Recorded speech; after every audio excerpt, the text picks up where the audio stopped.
in the morning. Yeah. So I'm with you, man. Just get it done. Does it affect your erections? No, that helps the erections. You had a problem with your dick, didn't you? Like you fucked it up in a stunt? What the fuck? Yeah, we don't know him that well yet. Yeah. We were talking about it before. We were getting there. All right. Slowly. What happened to your dick? Many things have happened to it. Many things. But yes. I broke it while I was trying to backflip a motorcycle. 1 second. I'm making a mess on your guys' counter. Sorry. That's fine. What are you? You don't have to do that. dude. What are you It's just doing? water. We got paper towels right there. Yeah, I was trying He's to using his shirt to wipe up coffee. Oh, I didn't see the towels. I was trying to backflip a motorcycle for a tribute we were doing to Evel Knievel, and I can't ride a motorcycle, so bad things happen. And happened. I came off the ramp, and Travis Pastrana, who was there, taught me. He was like teaching me how to. Louis. Holy shit! What's up, Louis C.K.? Louis C.K. I going was on, just buddy? talking about my dick. Good to see you. See you. Hey, Jim. What's up, Louie? How you doing, man? All right. What? Well, you got to continue talking about your dick. Well, let's say hello to Louis. I We mean, just said hello to him. He wants to hear the story too. Hold into it. Just go ahead. Talk Oh, about it. okay. Well, let me get this out of the way. I was trying to backflip a motorcycle for a tribute we were doing to Evel Knievel, and I don't know how to ride a motorcycle. You don't know how to ride a motorcycle? At all. Travis Pastrana was teaching me. He was there, and he had to actually let out the clutch for me. Wow. Oh, my God. And so he explained how to do it. You get to the bottom of the ramp, you go to a certain speed, and then when you get to the bottom of the ramp, go as fast as you can and pull back. Yeah. But whatever you do, don't let go of the bike. And on the fourth try, I let go of the bike every try, but on the fourth try, it goes up in the air 20 feet and comes back down and breaks its handlebars off of my crotch. Oh, my God. Well, Yeah. How long were you taught to ride this thing before you decided to give it a go? We spent like 5 or 10 minutes. So the first time you ever rode a motorcycle, you flipped it over. You did a stunt. It was the Here it is. Here's the basically, video. Yeah. The fucking thing did an Evel Knievel on you and landed right on top of you. Oh, no. Wow. Holy fuck is this video? Yeah, it Oh, broke my the God. handlebars off in my crotch. God. And you were only riding a motorcycle or learning how to for 5 or 10 minutes. Look at the arms flail. Like the thing about Johnny is that he's Buster Keaton. He's today's Buster Keaton. Yeah. And he has an innate sense of like, even though he's scared, he's like, flap the arms. It's funny if you flap the arms. That's just sheer fear. Like Buster Keaton was highly coordinated. Look at the tumbling. That couldn't have come down to a worse spot. Like, of all the No, couldn't have places come you down don't in a want to better hit. spot. Right. Well, for right. comedy, yeah. For your Yeah. cock, it's a fucking Yeah, bust. now it's the best spot ever because you got this footage. Yeah. Oh my But he told you not to let go of the handlebars. Yeah, I didn't listen. Well, I have a problem. When Christ, it almost went right in your asshole. Yeah, when someone's telling me to do a stunt, I don't listen. I'm just like, yeah, because I just want to do it. Right. And that leads to good footage. How come you don't wear a cup, at least, when you're wearing like some I padding don't or anything? know. Feels like kind of cheating. No one's going to know. No one's gonna know. Yeah, it's not on the outside. Yeah, I don't know. I mean, if I was thinking logically, I wouldn't have been doing that. You know. Yeah, you started cup, then you start going, let's train for 6 months before we do the job. That's true. Yeah. Let's do I mean, if you start protecting yourself at all, Yeah. you're not this guy. And then your wife's like, don't do this. Yeah, don't ride that rocket that exploded out the side. Don't stand next to a riot cannon with your hand cupped over your balls. Don't hire a part-time rocket scientist to build your rockets. Yeah. You know? So what happened to your dick? You You said you broke it. Was it Yeah. all purple? Yeah, I had to go straight into surgery, and it was a tear in my urethra. Oh, my And it was taped to my leg for 4 to 5 weeks, and I had a bag on my ankle that pee went in, and it sucked when you got erections. Because your penis Start breaking. It was looks like the taped. Incredible Hulk, right? It starts breaking out of this whole thing. It was, And it's green. It's bruised. yeah, and it's taped down at a right angle, so it's like very painful. Man. Yeah. God. The fact that you can get an erection under those conditions is That's pretty pretty amazing. impressive. Yeah. Yeah, I mean, it's terrible to say, but it had a tube in it, and I was really You after turned 3 on weeks, by that? No, No, but okay. I actually tried to take care of myself a couple of times. Why are you not saying you jerked off? Yeah. Why are you being polite? Yeah, exactly. I tried to. I'm sorry. I know what I mean, didn't mean fellas, to- right? Yes. I didn't want to offend everyone. I was diddling Mr. Happy. I wonder if my mom's listening. The handlebar is almost when your asshole. You could say jerk off. Yeah. Okay. All right. So you tried to get off. Good for you. Yeah, but it was. I felt after a couple of minutes, I felt really shameful because nothing was happening, and I'm like, this is really. You were bad. like, I'm not performing. Like you said, sorry, honey, to your hand or something. I just when you felt were sad. injured. I felt like I was taking advantage of an invalid. You know. It was, Wow. How long were you laid up? it was 4 or 5 weeks. I had to pee into a bag, and then I had a catheter twice a day for 3 years. After that, Twice a day for 3 years? Yeah. When did that happen, this thing? that was in 2008, my I God. think, and then for 3 years, twice like a tube about. Is that the only way you could piss? Was it with a No, catheter? I could pee regular, but they didn't want the hole to close up, so They what put would a they do? catheter in to keep it open. yeah, Kinda yeah. like you Just putting- bore it out. It's like keeping in earrings so that your whole so they don't heal. Otherwise, your dick hole would have healed, and then you would it would have blown up like a balloon of piss and exploded. That's actually exactly what happens? Yeah. Yeah. That's exactly how the doctor put it to Yeah, me. Thank you. Sure. So you'd have to carry that on the road with you twice a day. Everywhere, and do it. everywhere, yeah. So this guy's that paid dominatrix. It's called sounds, where you fucking open your cock hole and you put these little things in it and it get stretches the your fuck cock outta hole here. open. There are guys that like that. Sure. Yeah, where you put like a double A battery or triple A battery down there and shoot it out across the room. No, I've never heard that. Oh. I'm not saying. It's a bit of a leap from what you were Yeah, saying. exactly. Yeah. I don't. Yeah. I haven't heard You that just either. heard about Yeah. that one? Yeah. You know, this was just like a thing that goes in. It's supposed to stretch your cock hole. And people get off on that? They do, What yeah. the fuck? But I imagine. So how long would you put it in for? I would just have to put it in all the way to the base, all the way to the hit my bladder, that and then hurt? pee would come out. It was. For the first few times, it was brutal, and if you didn't you had to. What's it made out of? lubricate. It was a Glass? tube about the size. It felt, if you didn't lube it up, it felt like glass. Fiberglass. But if you lubed it up, it was fine. It was What about the kind of size lube? of a number 2 Just like pencil. olive oil, or- Well, you just added water. You just added olive oil. Actually works if you're in a Sure. hotel room and need it. You just order olive oil from room service. Yeah. But if you Got to be miss, virgin olive oil. It Yeah. has to be. And then Yeah. a skinny girl Greek comes. olive oil. You couldn't get a naughty nurse to do that for you every day? no, Did no. you ever have a girlfriend doing it or helping you with that stuff? Or- No, I didn't. I didn't want her around when I was doing It's it. humiliating, right? To have to open your dick hole and put something in there so urine comes out. Yeah, I just didn't want to turn her off. I got a big long tube. I do enough things to turn her off. 3 years for a stunt. But- 3 years of dick convalescence. And it wasn't even for the movie, the Jackass it wasn't movie. even- it was for that shitty YouTube video that I never saw. And I'm like, I know all of Johnny's. I'm a big fan of his. Thank I you. never Thank you. saw that. When you did that, you reached no one. Fucking misallocation of pain. 3 years, no one's around. No cameras are going. I'm doing that.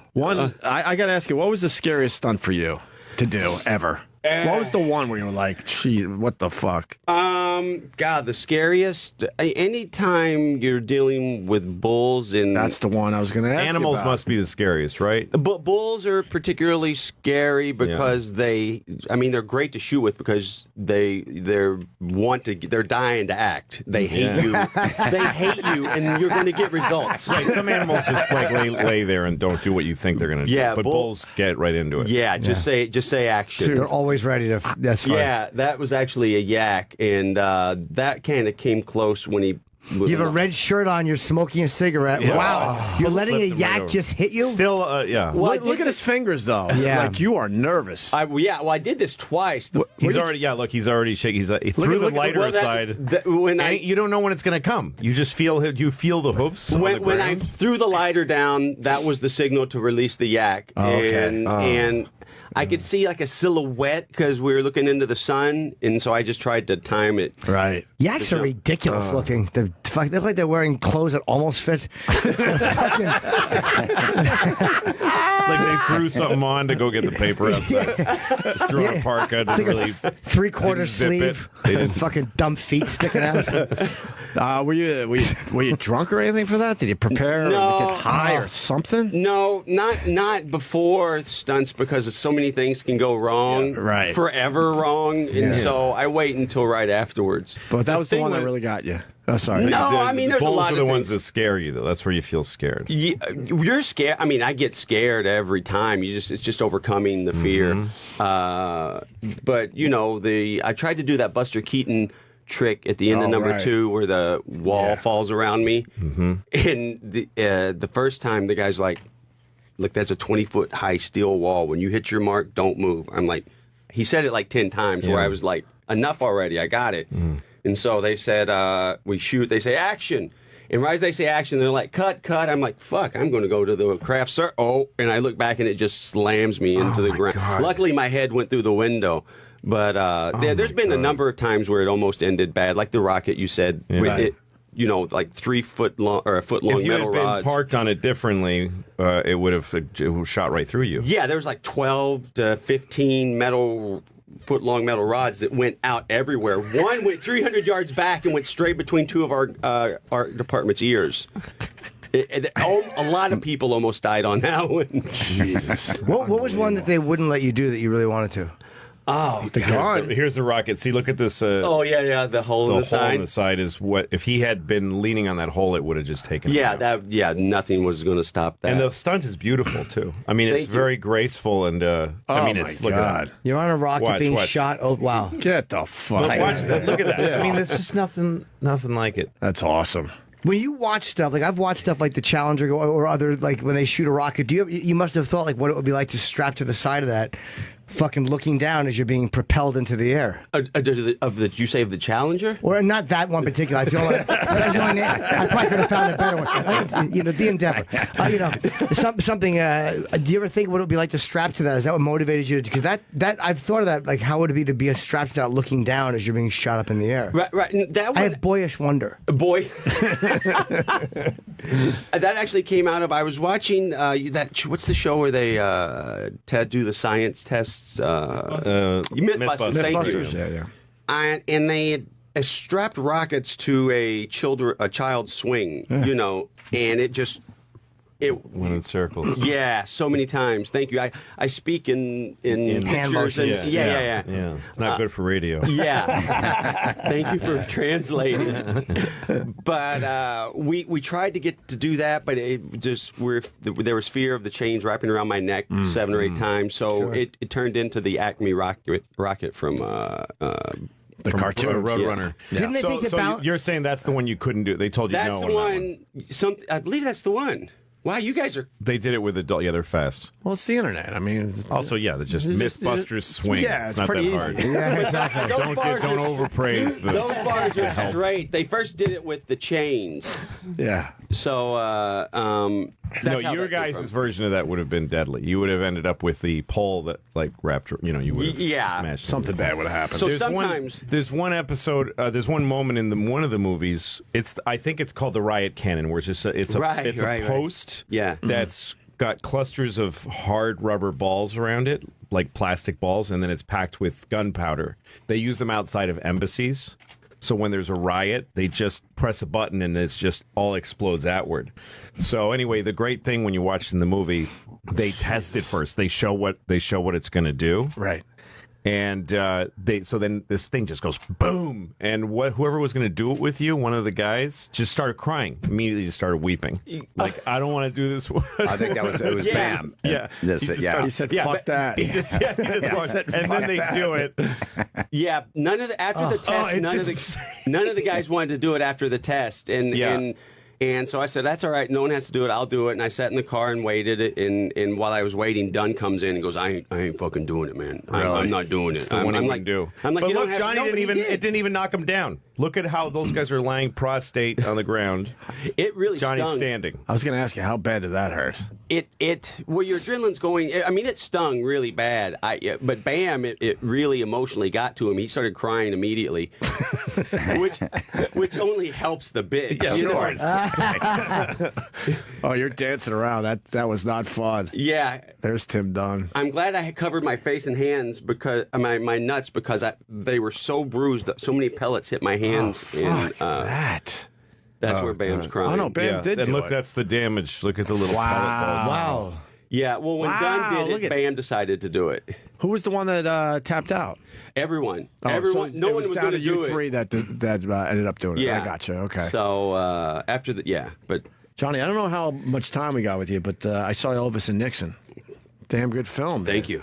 Really good job with it. Thank you very much. All about that photo, that famous photo with Richard Nixon and Elvis Presley in the Oval Office. Yeah, just bananas. Is this your idea? You just said No, I'm just an actor on Oh, this. all right. I wasn't sure if you What were. are you playing it? I play Sonny West, Elvis's bodyguard. Michael Shannon plays Elvis, and Kevin Spacey plays Nixon. Michael Shannon did a great job as Elvis. Yeah, he's and amazing. Kevin Spacey was kind of believable as Nixon. Elvis believed he was being given being deputized by the FBI that day or something. Yeah, right? Like he that's wanted- what he was president hoping for. making him an like a secret agent or Yeah. something. Yeah, so he was obsessed with badges, and he thought like if he could get this federal badge, like he could go anywhere with guns and his pills and Well, the drugs were taken over, obviously. Oh, yeah. He wanted to be an undercover agent But he just kind of showed up and said, "I want to meet the president." Right? Yeah. He just- with a handwritten note. Yeah, he showed up first thing in the morning with a handwritten note and just handed it, and the guards were like, "What the hell's going on?" But So- did they know it was Elvis at the time? Yeah, they definitely knew it was him? Yeah, so it took a little finagling, but he got in to meet Nixon. Not that day. I think it was that. Was it not that day? Oh, maybe. I'm asking. I think it was that day. He went there like at 6 a.m, and then Waited around all day, and it finally happened. Yeah, so I think he went to meet someone at the FBI before that to talk about Right. the badge. They're like, well, we can't do anything. And he was bringing guns into the White House too. He had guns all over. Yeah, him. he took a gun. He took a Different gun time. to Nixon. Yeah. Well, he had a gift for Nixon, and they're like, "Look, we got to take that." Yeah, And you can't They made hand. sure. Yeah, A gun to the I have president. a gun for the president. I want to hand it to him. He's very busy. I want to run up and hand it to him. He's I all wanna waste jacked his on time. amphetamines. Yeah, what balls? Because this was obviously long after JFK too, so security was. It wasn't like it was the old days where they didn't think of that. It still shit. wasn't even. It still didn't get as tight. When Reagan got shot, that's when it got to where it is they now. finally ramped it up. Well, they started doing stuff like they send out 5 motorcades at the same Right. time. They duplicate with fake people. I don't know who has that job. Being the fake president to get shot at. Oh, thank you. Yes, thank you. Coffee. Yes, fruit All cup, right. water, and coffee. Oh, very nice. That's my Thank you, nickname boy. in high school. Thank you, my boy. Cup kid. but the movie was good. I mean, it really shows Thank you. Elvis being a whack job Yeah. because it's only a couple of years before he died. Yeah, About was 3 or 4 70? years. 70. I think it was 70, yeah. Oh yeah, it was 70, and then they kept it quiet for like 2 years, the whole meeting. Yeah, but I think he was well on his way in 70. You know, he fuck was. yeah. Yeah, there's rumors that he had a substance abuse issue. Johnny, was there footage of this stuff? Because we were asking before earlier in the I show. couldn't find a video, just a No, damn just, picture. just the pictures. No, okay. 2 or 3 pictures. You would And they think kept it quiet for 2 years. That's the amazing part. That they were able to keep something of this magnitude. Well, there wasn't quiet. like TMZ and there was no Twitter. I think that was at Elvis's request because he 'cause- thought he was like undercover. Right. Yeah, he kept it quiet because he really wanted to be an undercover agent for real. Yeah.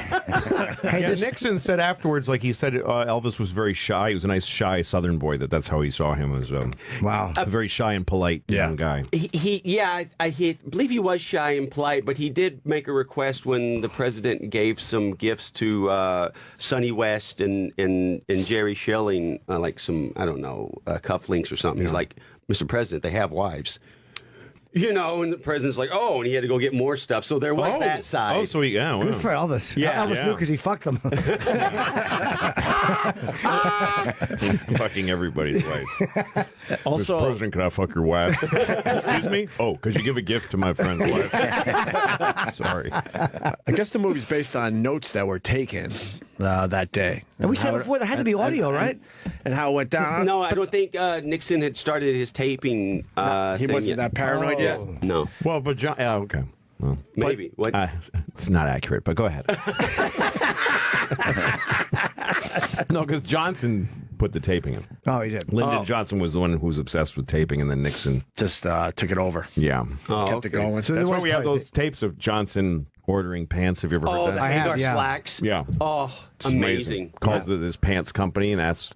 Well, I've never And he heard says, this. I it's want. great. He wants to get these pants ordered, and he goes, yeah, where my nuts. It grabs down where my nuts are, and I got it. And he says that my money and my knife keep falling out. Yeah. He says he doesn't like the way the pockets on that because his money and his knife. The president is walking around with with cash and a knife Yeah. because he was from Texas. Yeah, down to my bunghole. He My said bunghole. bunghole. No, same bunghole. Really? Yeah. I had never heard this. You, I can't I wait mean, to- your kid found it. You'd have to Yeah, stop talking. When we have a slow moment on the show, we're going to play this fucking Yeah, thing. right. Gotta play it. Another good story on Johnson. Some writer came to his ranch to interview him, and I forget which writer. He was very nervous. He was going to interview Nixon or Johnson. LBJ. And finally, he comes out of the house. He's waiting in the backyard for him, and Johnson's like, "Hey, how you doing, son?"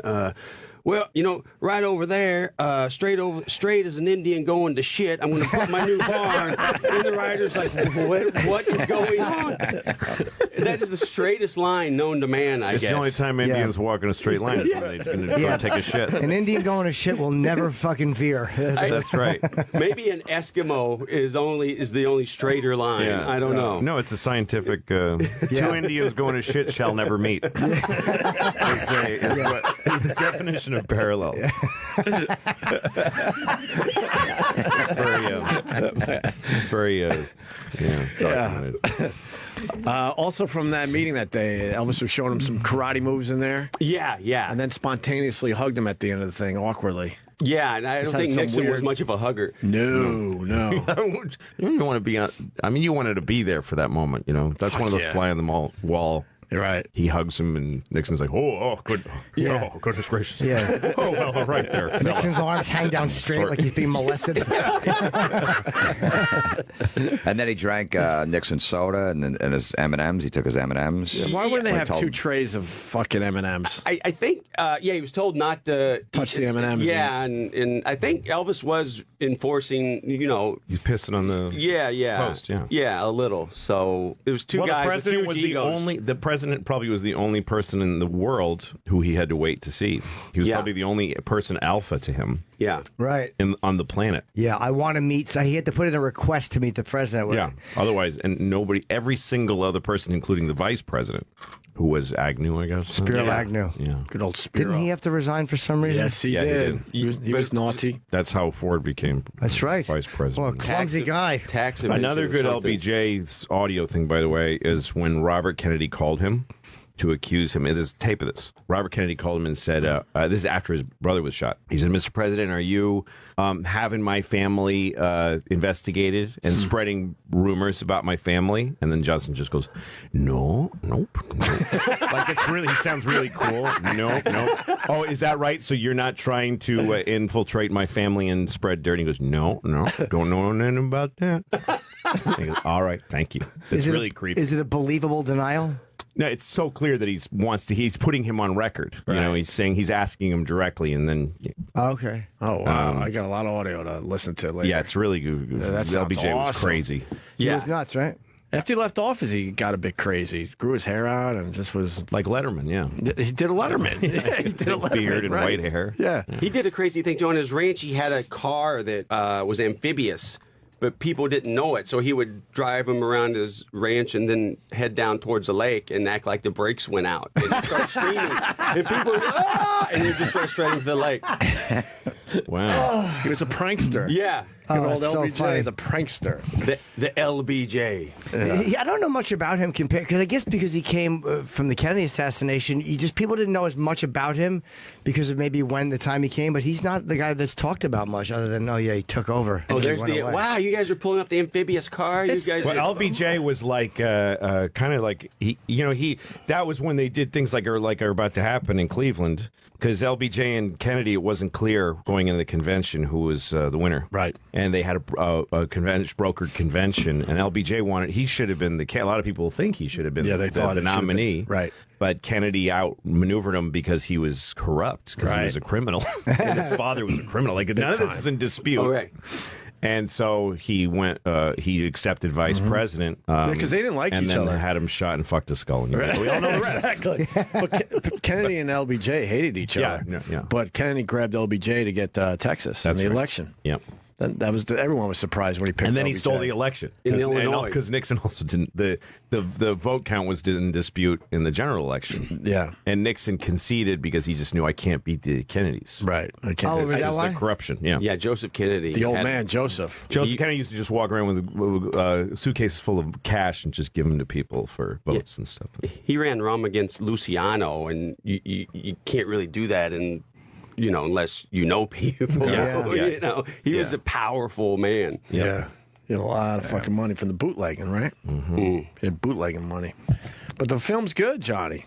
Thank you. It's all right, man. Elvis and Nixon in theaters this Friday. My favorite JFK LBJ thing is when they have him in fucking JFK. Oliver Stone, he just looks so shady, having these meetings with the big power brokers. And you remember that the black and white footage that show like these alleged conversations that JFK was having about having Kennedy not killed, but just Taken on care him being of. a problem. Just shot in the head and throat.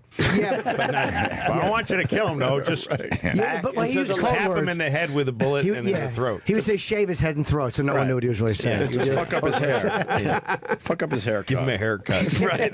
Yeah, give him a haircut in the limo. It was good. Fucking shady stuff. Yeah.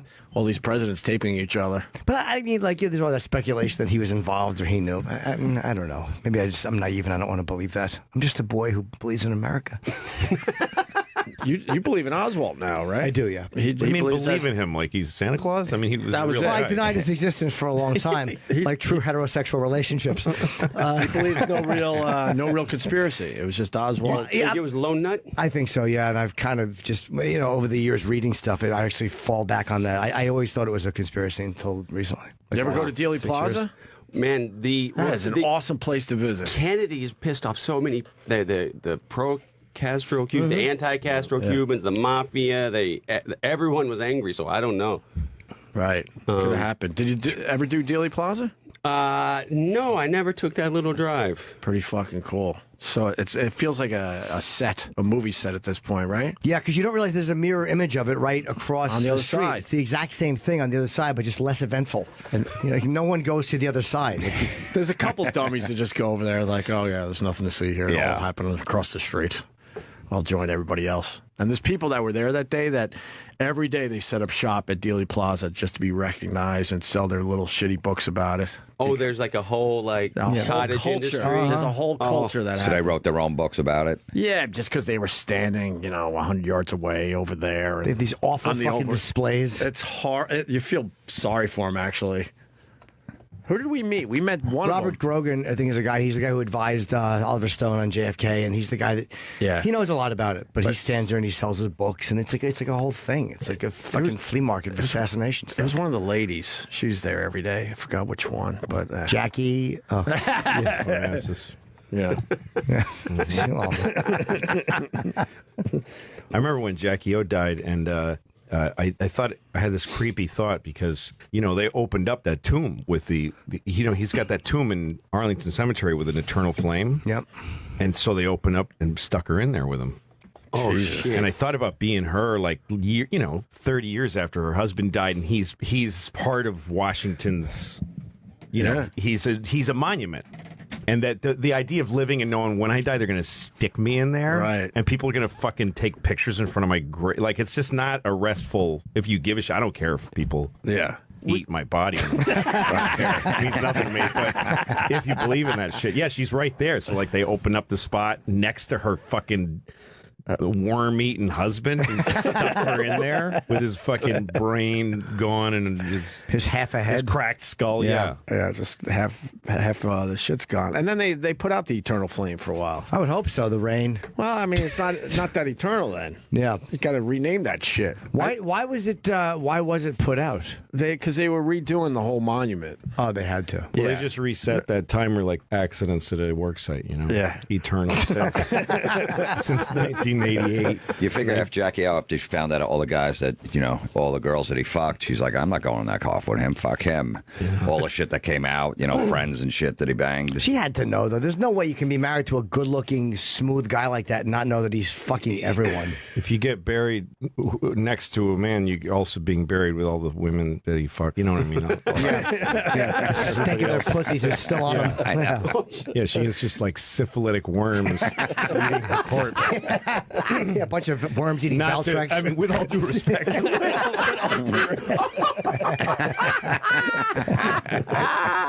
No offense. But Jackie O's body is being eaten by syphilitic worms from her husband next door. All due respect. All due respect. God rest their soul. You gotta rest her soul. Was there really inbreeding in your family, Johnny Knoxville? A significant amount. Oh my God. See, why don't they make that commercial? I don't know. Well, everyone else, when they do that shit, it's like, oh, they're related to some famous historical person. Yeah. And it didn't work out as well for you. Yeah. Well, I did have lineage to Daniel Boone. That was the high point. Ooh. And the low point was, it means a lot in New York City, huh? Sure. Sorry, but so rude. Why? You clearing I just couldn't crane my neck. But I went right. That's okay. I apologize. So wait a minute, you fucked your sister? What happened? Well, apparently that was going on in my family years ago. Yeah. The genealogist sat me down one day with really somber, and he's like, I need to talk. Yeah, because before that, he was like kind of a serious guy, but I could get a laugh out of him. But one day he was just like, let's talk. I'm like, okay, what's going on? And he's like, in the rural mountain communities your family lived in, no one entered the community or exited the community. And at that point, I just start tearing up, a little dying, laughing. Wow. So that's the setup to saying that my brother and sister were fucking. Mormon place down in West L.A., and everyone's quiet. I'm just dying. And I said, was there inbreeding in my family? And he said, a significant amount. A significant amount. Wow, that's awesome. Not a one-time thing. Yeah, no, it was, What an asshole, though. You would think that guy would just make shit up for you. Why does he have to tell you that? Yeah, well, I was pretty happy. No, but if he just come up with some other shit. Yeah, why should he compromise his integrity? Because they couldn't keep their greedy paws off each other. He had a hot sister. Wow. Was there any threesomes? Did he bring up that? No, he didn't get that. I'm sure there were. Come on. Is that why you got the glaucoma? Yeah, years and years of terrible breeding. Right. When did it stop? Like at what point can they trace back how far it stopped? Probably like 2-3 years ago. Exactly, August. Yeah, it stopped. Those picnics must be a hoot. Oh, yeah. Family picnic. Oh, yes. Wow, that's... the Jackass movies are some of my favorite things in the world. Thank you. I really think they're the greatest. Man, I'm so happy you're here today. Thank you. I'm a huge fan of yours, too. Jeez, Louise. But the Jackass movies, I remember going to see them, and I was pretty miserable personally at the time, and the first one came out, and I never watched the show. So I knew what it was. Yeah. But I never watched. To me, just from a distance, I was like, I don't want to see that. I don't care about skateboards and stuff. So I just thought it's like Skateboard Kids. Yeah. And it was MTV, and I was prejudiced against it because I thought it was young MTV people. And then I watched the movie. So I'm grateful I never saw the TV show, because then the movie is such a punch in the face. So I watched the first movie, and I was holding the seat in front of me and like just quivering. I couldn't stop laughing. Yeah. Tears just pouring out of my face.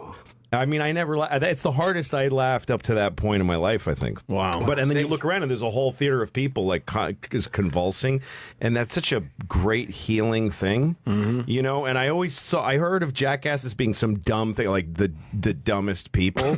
But when you watch it, it's like there's something like artistic about it, like French, like the guy Lafitte or whatever his name is, the guy who walked across the Philippe Petit. Philippe Petit. It's like that level of like there's a beauty to it. Like the fact that they do creatively conceived violent shit to themselves. Yeah.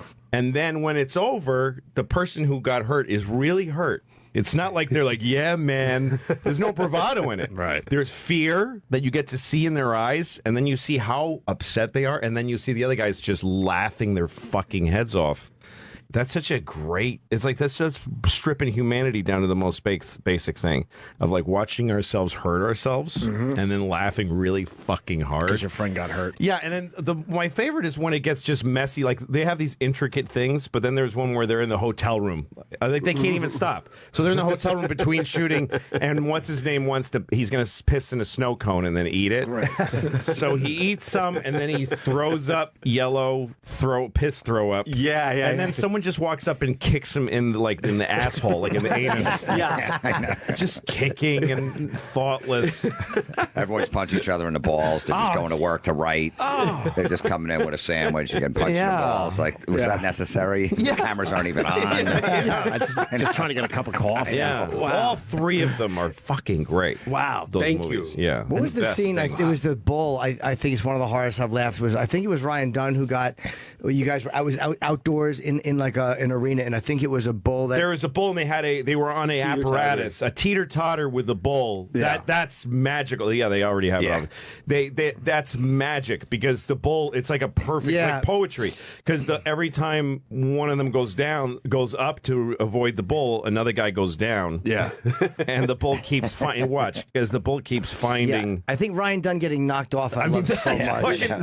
Amazing. The Bulls. I mean, yeah, But the I bull love them. destroys this apparatus and Johnny hangs in. Yeah. The thing with bulls, they don't care about color, or they just care about movement. So red, that means nothing to them. Just anything that moves, they hate.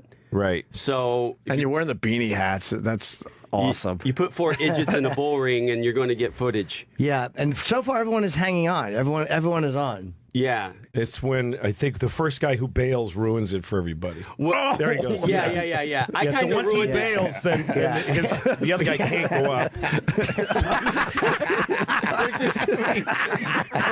The violent knock against that wall. Oh, it's so great.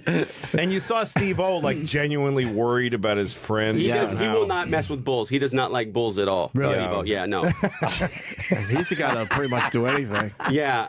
Pretty much. Yeah, he's fucking worried. And you see how true athletes get around the bull, but then we Right. can't. Bam just says, "I'm out of here," and just Right, runs. and then Johnny stays. well, we need footage. Yeah, no, that's the thing. producer side. Johnny's the one who You're always thinking about the stays show. and always goes the distance. He's has seriously to. hurt. Yeah. And a balloon pops. Like just the insult. I kind of screwed up Pontius there. I don't know why I kind of hung him out to dry. He's the funniest. He is in his own little world. Chris? Pontius. Yeah. Yeah, what did you do to him? Then you did. Yeah. I kind of would just half go up, and so the bull would. But I think I'm getting ready to get my comeuppance. There you go. Yeah. And here you go. Boom. Right up the old bunghole, as LBJ would say.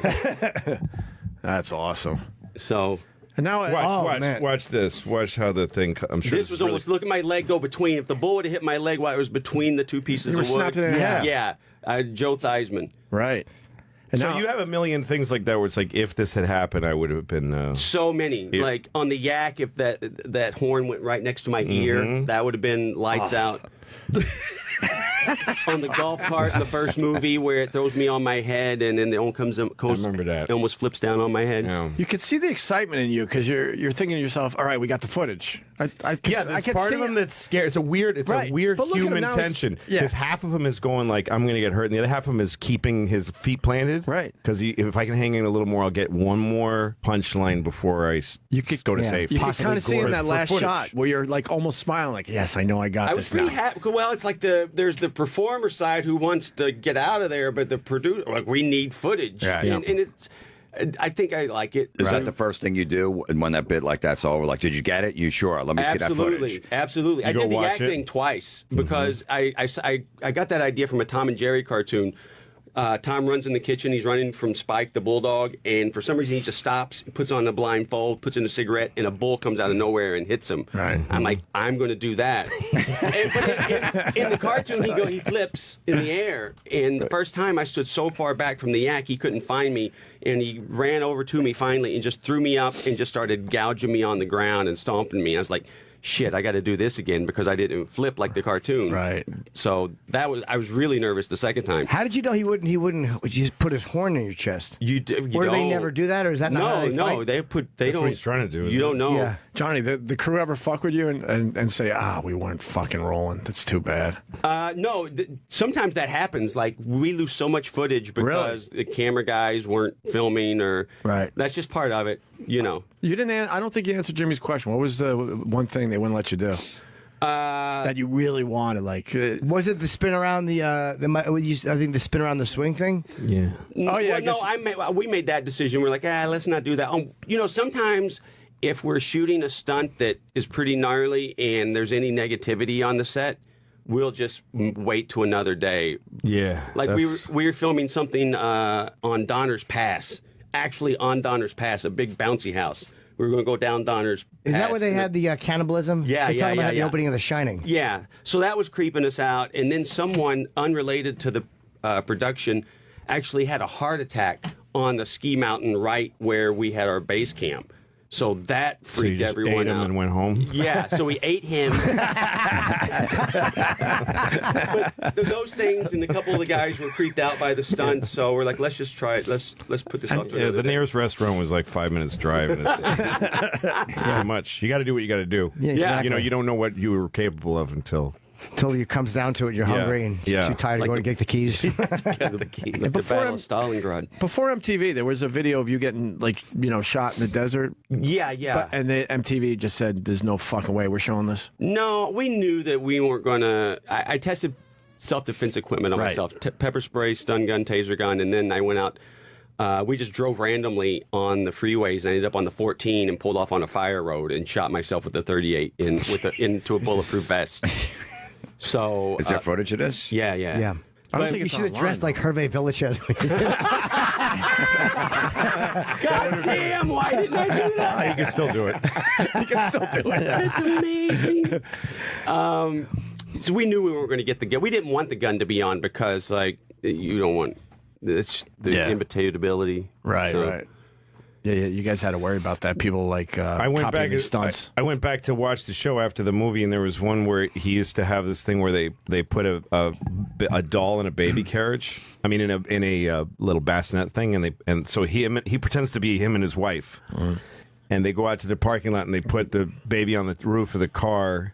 And then drive away with the baby. It's the meanest thing in the world because you see people screaming and chasing the car, thinking that they've hurt their baby, and people are so upset, like your baby. And then when he gets out of the car, he's always going, "Oh, I almost killed," like fake crying, while they're really upset. That was a so borderline. nasty. That was borderline tonally. I admit they had to get me. That was one of those stunts where, like, most of the time I'll go up to people and go, "Oh, we're pranking. Sorry."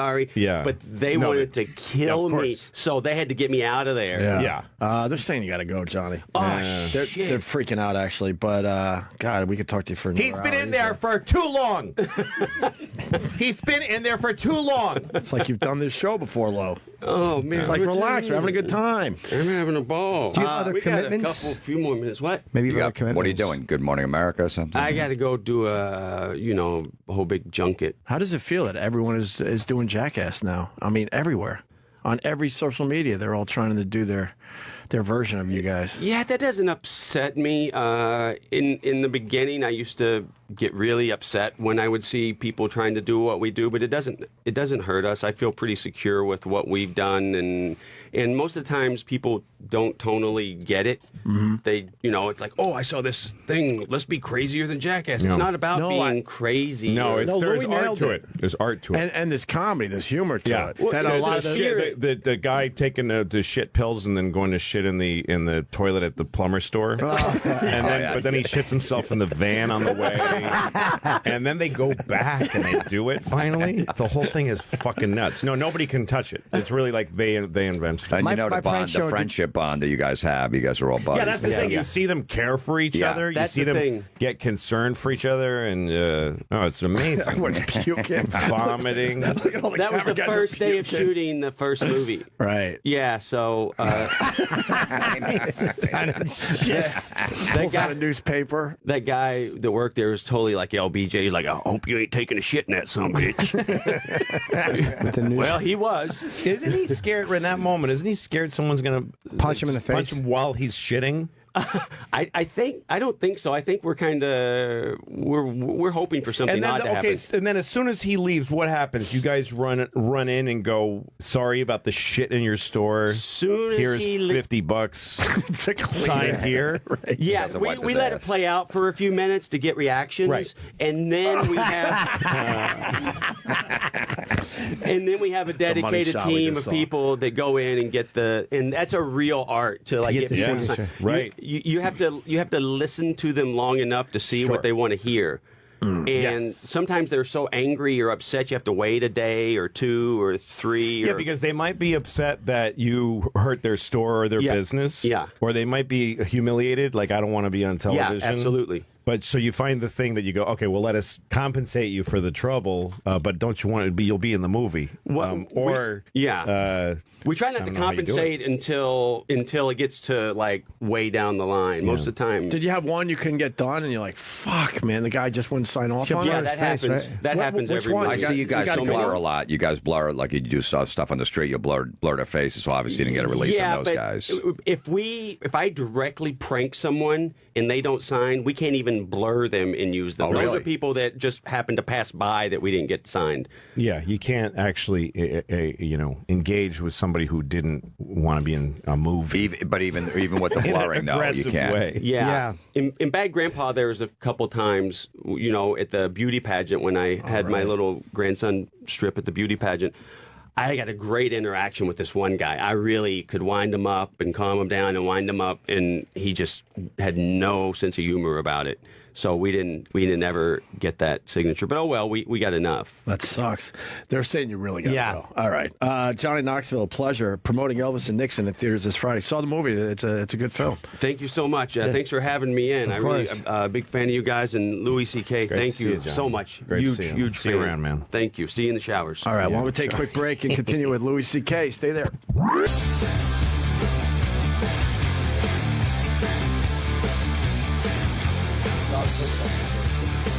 Louis C.K. in studio.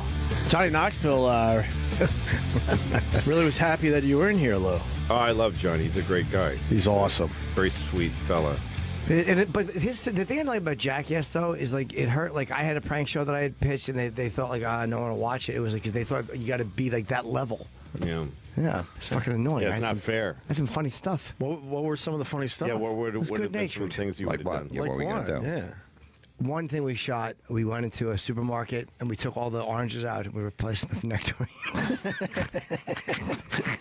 And what was the reaction you were looking for when you did that bit? People didn't notice. Wait a minute, nectarines or tangerines? Nectarines. Nectarines? Yeah. Really? It was tangerines. So then did you film people like looking down at the nectarines and kind of there's shrugging and walking away? There's one of this guy, like he's looking at the nectarines and he actually picks it up and he's examining it. Oh, And my God. He says something to his wife, but we couldn't get him to sign off.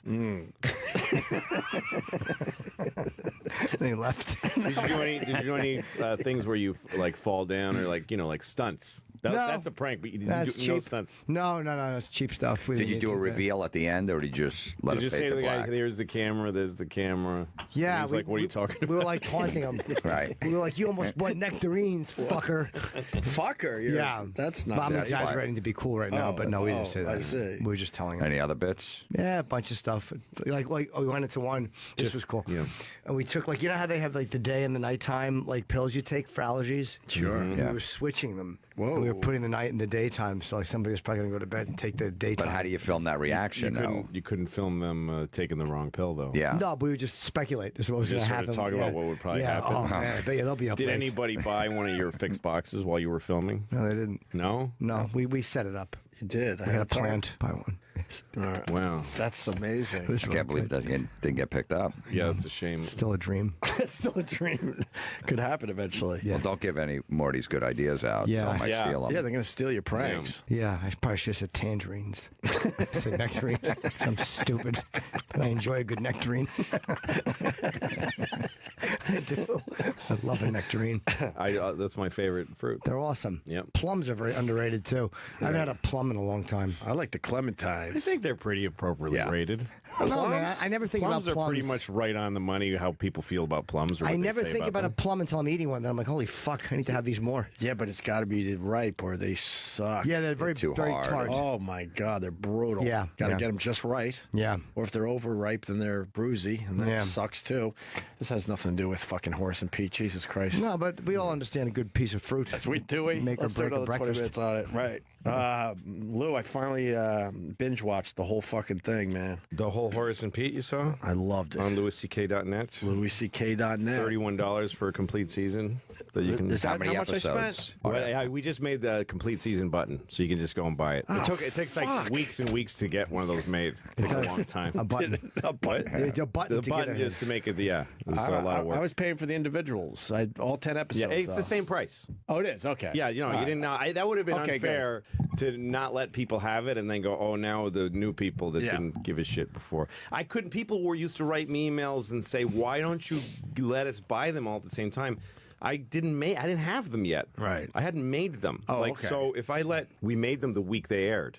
So if I had given people free season pass, a season pass, Yeah. and then something happened, we couldn't finish the show, then I would owe tens of thousands of Oh, I people see. Right. $3 each. And was there a Which is chance? a nightmare. Yeah, you've been like Steve Martin at the end of The Jerk, writing checks. Yeah. Thanks to John Madison. Was there an actual? $1.48. Yeah, that's a great scene. Yeah, it is. Damn, these glasses. Right. Was there? I damn thee. Yeah. Was there a chance that you weren't going to complete the season or the? No, or the I show? just to me that just seemed insane. I don't have the content yet. Right. I knew I would finish it. Didn't matter what happened.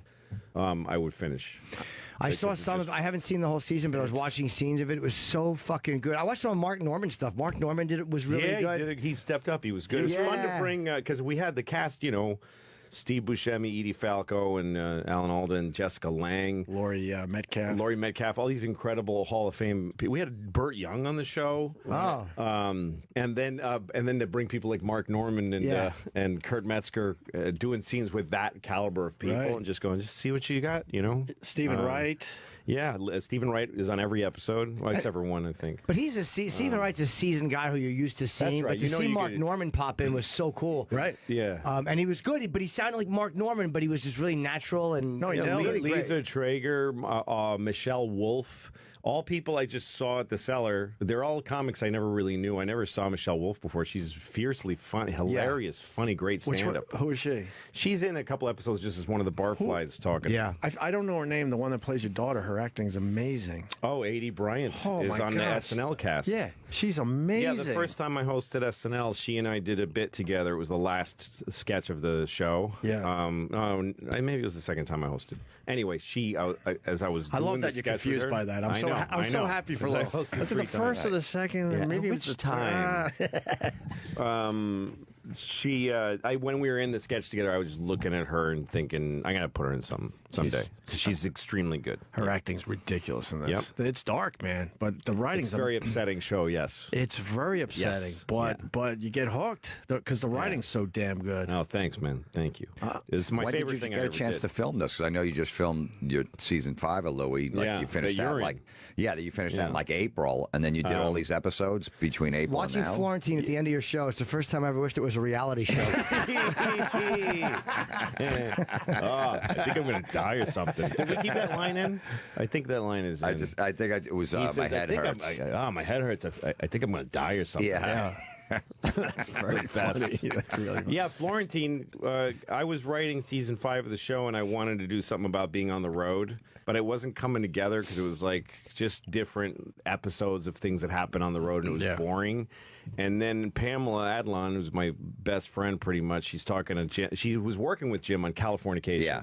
And so I was talking to her on the phone. And she said, "Hey, Jim Florentine, a comedian, is on the show. Do you know him?" And I just went, "Oh, Jim Florentine, me and him on the road. That's Perfect. it. Fixed it. I wrote it in like 5 minutes. I didn't even tell him for like 3 months that I wrote a part for him on the show. Yeah, well, Pam said, Louis said he's got a great idea. He's going to write you an episode. I'm like, oh, that's great. And then 2 years go by. I'm like, all right, well, obviously, obviously that's not happening. Yeah. He Was didn't it come up 2 with years? It was 2 years. That's great. And then I get an email like, hey, Louis wants you on the show. He wants you to read the part first. I go, I don't care what it is. Yeah. If I got to suck a dick, I'll do it. I'm in. If I want you to read the script, make sure you want to do it. I go, I want to do it. I don't even care what he wrote. That's wonderful. Why is Horace and Pete your favorite thing you ever did? It might be because it's the most recent thing I ever did, partly. Fair enough. Because it's the show, Louis just feels a little further in my, rear view. Right. But yeah, I loved it. It didn't feel like, I felt like I got to be part of, it was a group thing, I'm very, it's all about me on the other show, and that gets to be a lot. Mm-hmm. But I got to work with people that are better than me. That's my favorite part. Everybody on that cast is better than me. So writing for them and giving them stuff that was worthy of them, and then acting against them, But we got all really involved in it, and it felt very like it was. We once in a while email each other, me and the cast, saying, cool. "I'm still in withdrawal." Like it was very emotional, Right. to end it, and Alan Alda is. Yeah, I didn't know he had that in him. I had no idea. I guess that's the way to put it. Yes, exactly. Yeah, who knew? Who knew? Is a bit racist and ornery and Yeah, awful. Like I thought no one's going to want to hear Alan say stuff like this. So when we had a bunch of table reads, I did more preparation for this show than I ever did for anything. So I had a bunch over the fall, a bunch of table reads. Once in a while, I'd have the whole cast in my house, and we would read everything I had written. So when I first hired him, I thought, I don't think he's going to be right saying this stuff. So I wrote a version of the first episode where I took out all the cursing and changed it a little bit. Like in the first scene, he calls me a pissant. Yeah. And it had been, you cunt, motherfucker, cocksucker, all this stuff. And I thought pissant maybe is better for Alan Alda. Right. So I changed everything to be a little softer. And we read it, and it was better than I thought it would be. And then the second script, I'd forgotten to go through it. So then he read the second one with all the cursing. And I realized I'm crazy to change this. And he was cool with it. He's so good at saying anything. So I put the first one back, but I kept pissant because he said pissant so well. It was pretty funny. Yeah. Yeah, and that's an old guy expression. That's something an older guy says. That's right. Did your building and doorman freak out as everyone's coming up to your place for a table read? All these big, huge stars? I live in a house. I don't have now a you're in a doorman house? anymore. So, Okay, all right. So they just come and they, but it's crazy. All these, suddenly my house is full with all these people. And I remember the first time actually Mark Norman came, he didn't, I just told him, I wrote him and said, could you come to my house right now? Because I'd forgotten to invite him. And he said, okay. I didn't tell him what it was for. So he just walks in my house, and there's Alan Alda and Edie and Steve and Jessica Lang, all those people. And he's like, what the fuck is this? It was fun to see those 10 people. minutes. Yeah. But anyway, we would just sit around. I always made a big spread of food for them. Like I'd go to a nice place and get a spread, and nobody ever ate. They just because they don't want to hang around. They're busy they actors. got things to do. So they'd just come and they'd read and they'd leave, and then I'd have all this salmon rotting in my house. Stupid. Well, what's amazing to me about you is you're not afraid to fuck up. Like I had Thanksgiving at Louis' house one year, and like the fact that you were comfortable inviting all these people and preparing. So I'm like, I would never have the courage to do something. to, because there's so many ways to embarrass yourself. Yeah, well, you got to dare to suck is a big thing for me. That's a big. That's I have it. I have that on a pillow. You know, I embroidered it. You have it on your underwear. You have to be willing to make bad stuff and have it bad. I am, but I've been willing to do that for 26 years. Yeah. I used to not do it. Yeah, well, you're different because you're just not capable. That's not and true. You're uninspired. That's you're you don't look nice. A collared shirt. Lost a few pounds. Yes, I did. He's got a collared shirt on now. Oh, come on, guys. Cut it out. Jimmy looks fine. But, Yeah, I you admire look that, good. man. You look good. I really admire that. Like, watching you go through that and not worry, like, oh, no, this is going to be terrible. But it's kind of a cool way to live your life and not be terrified that everything's going to go wrong. Well, yeah, you get used. If you get, I don't know. I used to get nervous about stuff, but bringing a bunch of people like that to your house, you go. My heart rate's going to go up. I'm going to sweat a lot, and Yeah. I'm going to stammer and feel kind of dumb. That's all right. And then it feels normal after a while. Sure. And it's the work. I mean, for the show, we're trying really hard to make the show good. Who was the first one that would show up? Like, who was always the first one that would show up? Alan usually came early and Stayed late. yeah. Geez, Alan. Alan, can I want to go to bed. Exactly. No more Mike Farrell stories. I'm tired. Yeah, Steve Buscemi, though, was the first one that I got involved in the show. He was the first one. It started with him. Did anyone say no? I mean, you look at this cast, you're like, No. yeah, it seems like everyone everybody- said yes. Yeah, I mean, there was people I wrote parts for that couldn't do it, or Busy or whatever. and then I got other people, but that turned out to be Amy Sedaris is in the last episode. Yes. And I wrote her part for a different actress. I mean, I wrote it for somebody, and Really? she couldn't do it because she had no child care or something. She was in Los Angeles. Amy killed it. Yeah, Amy didn't read what I mean, we started reading what I wrote, and immediately knew this isn't. She should just do whatever she wants. So she improvised her whole. She's the only one who did that. Know what I was She thinking? improvised her entire scene, and I just followed her. Sorry.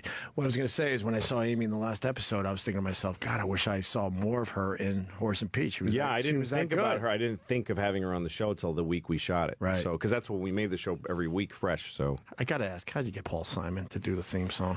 well, so Paul Simon, there's a guy who does music for my series Louie on FX. This guy Matt, who he's a very good musician, and he did some session work with Paul Simon. And Paul said to him, "Hey, I really like Louis' series," and because he knew he'd do the music, and he just told him nice things about me. So I asked him for Paul's email because I wanted to tell Paul Simon his music is very important in my life, like it's a big deal.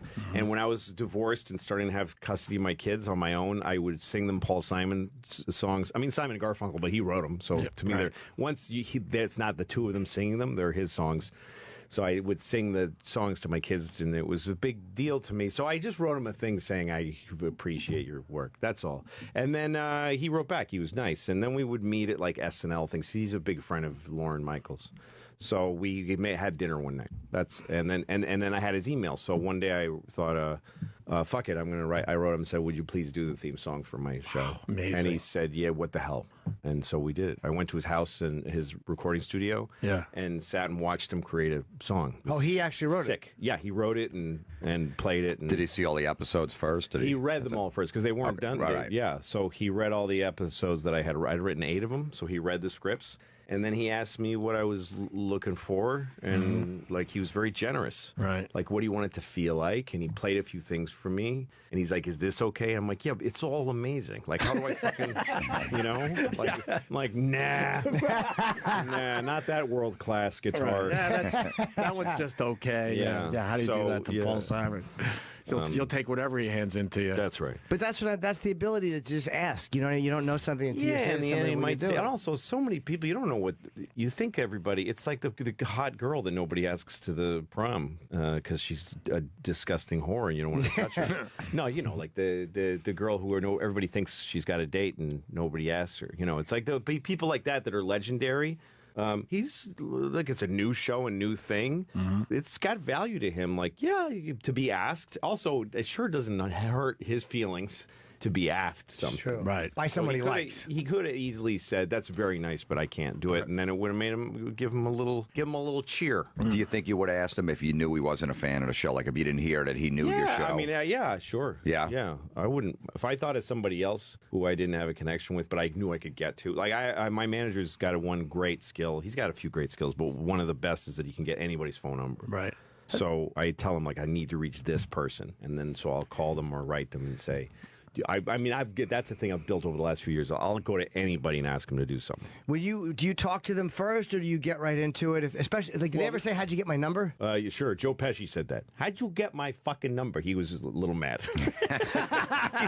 And what'd you tell him? We had a long conversation, and then at the end of it, he said, "Hey, just one more thing. How did you get my fucking number?" And I was like, "My manager's got this skill. I don't know how he got it. I don't know how he got it."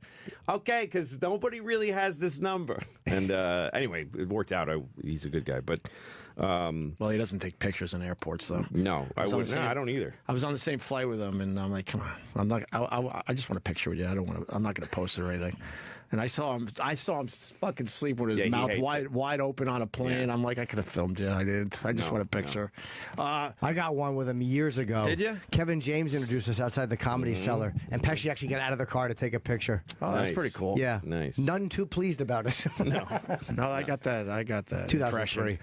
So you called him, and you asked him, and or you talked to him, and I asked him to play Uncle Pete, the part that Alan Alda played. I wrote it for Pesci, and he said no. I mean, I went to his house and we read it looked at it together, and there's a whole scene in one episode where he tells his son not to eat pussy, and that's all right out of Pesci's mouth. I mean, he said all that to me. Well, he told me in a very paternal way to never. Oh, he meant it. Yeah. Why? What was the reason? I don't want to say so much about him personally, but shit. I mean, he told me I could put it in the show. So what am I going to? Yeah. You know. So how do you not eat pussy? He said I could have. So after we talked for a while, and he gave me great insight into the character, he said I don't want to do it, but he said to me, "You're welcome to my thoughts about. You're welcome to anything that we talked about. You can have it." You guys see that episode? It plays really, really well. It's one of my favorite scenes in the whole amazing. thing. Him and Buscemi. My favorite scene might be Laurie Metcalf talking about how she was seducing. I'm trying to be careful because I don't want to give. Yeah, a lot of the show depends. I mean, like a part of building the show that was really difficult was that it was a secret. I didn't want anybody to know this show existed at all. The day it came out. To me, the thing that was I was most excited about was having a full-fledged, totally rich, giant show with a great cast that no one knows existed. Nobody heard it was being developed. It didn't get promoted. It just suddenly would appear. And I wrote this email saying, Horace and Pete is available for download. That's all it said. And so people went, and then I watched Twitter, and I watched people go, did anybody get this email? What is this? And then you see people going and go, what the Steve Buscemi is in this? And it's funny because before the show was online, it was an hour and 6 minutes long. 30 minutes into its existence, people were going, I saw the whole thing. It's pretty good. Like, people started claiming they watched it, which was completely impossible. Well, it depends on who it was. Alan A. on Twitter. Yeah. But, so anyway, that was a very exciting thing to do. So when I approached each actor, I went to them personally and told them, please don't talk to your agent until we're further down the road. And then, of course, I had to make, legal deals with all of them. So I spoke to, I've got to give credit to their agents because these are Hollywood agents at ICM and William Morris, like real normal agents. And I talked to them each personally and said, there's just big value in not talking about this. Please don't tell anybody at your agency or anyone you know that this show exists. Right. And they all complied with it. I mean, I had Steve involved since August and Edie since September, and all of these people. Alan, Tony Howard is the only agent who I spoke to a lot, so I remember her name, but they all were down for waiting and not talking about it. Pretty amazing that you pulled it off in this day and age. You absolutely did, because we were, I'm sure Jimmy probably knew. I knew because you guys hang a bit. Yeah, I told Jimmy because he's my friend. No one fucking knew. It just fucking popped out of nowhere. That was the trick. And I knew I knew that was losing me money because I've put things on the website before. And it's always helped to promote ahead. Like just to say something's coming or to say I have a new thing coming on this date, there's this thing where people build up, the dam builds up. I mean, because I watch the sales. So usually when I put something on sale for the first time, there's anticipation. Yeah. So, because people like to line up for shit. Right. Like lining up for a phone that you could get a week later without waiting in line. They just like that. So when I did Conan the first time to say I was doing the Beacon special, is the first thing I put on the website. It just builds anticipation. And then whenever I watch, the floodgates open and you get 50,000 sales in the first hour, bang. But this, I took that away because I wanted to see what happens if you make something and only email to your group and I didn't talk to the press once during the run of the show. and just see what happens if it builds by itself. No promotion, no advertising. You know, most networks, when they put a show on the air, they spend millions of dollars, even on cheap show, right, on P&A, on promotion and advertising. My budget for that was zero. So I just wanted to see how... It's kind of like, remember that movie Twister, when they had that thing that full of little balls? Yeah, sure. And they all get sent up into the Twister. Right. And you get that data from that. That's what this was to me. It was like, it's worth... It was almost an experiment. It was. It was like, it's worth testing this pipeline. To see if it works. To see what the potential is for releasing not a shitty little web video, but a world-class TV show with a cast that's... I have the lead of HBO's latest drama that had just ended, Steve, and the lead of Showtime's award-winning comedy, Edie. Right. I had these two, like the king of there and a queen of there, together, and then a fucking legendary Hall of Famer Alan Alda, and Jessica Lange, who fucking was in King Kong's hands. Yeah. What the fuck? She held up nice too, by the way. Yeah, no shit. She held up nice. So that group. My last show was nominated for Emmys 5 years in a row, so I'm coming from that. Did it work out for you the way you thought? But that's ballsy, doing it with your own money, taking that shit. Yeah, so the only way to do that was to pay for it. And I had friends who said, you can get financing for this so easily. Yeah. Somebody will back you. I could have done that. It would have been easy to do that. But I thought, I don't want to, there's things that happen in the show. Like what happens to, I don't want to say it, but what happens to Uncle Pete, and there's things that were like, you can't, I didn't want to have to defend those ideas.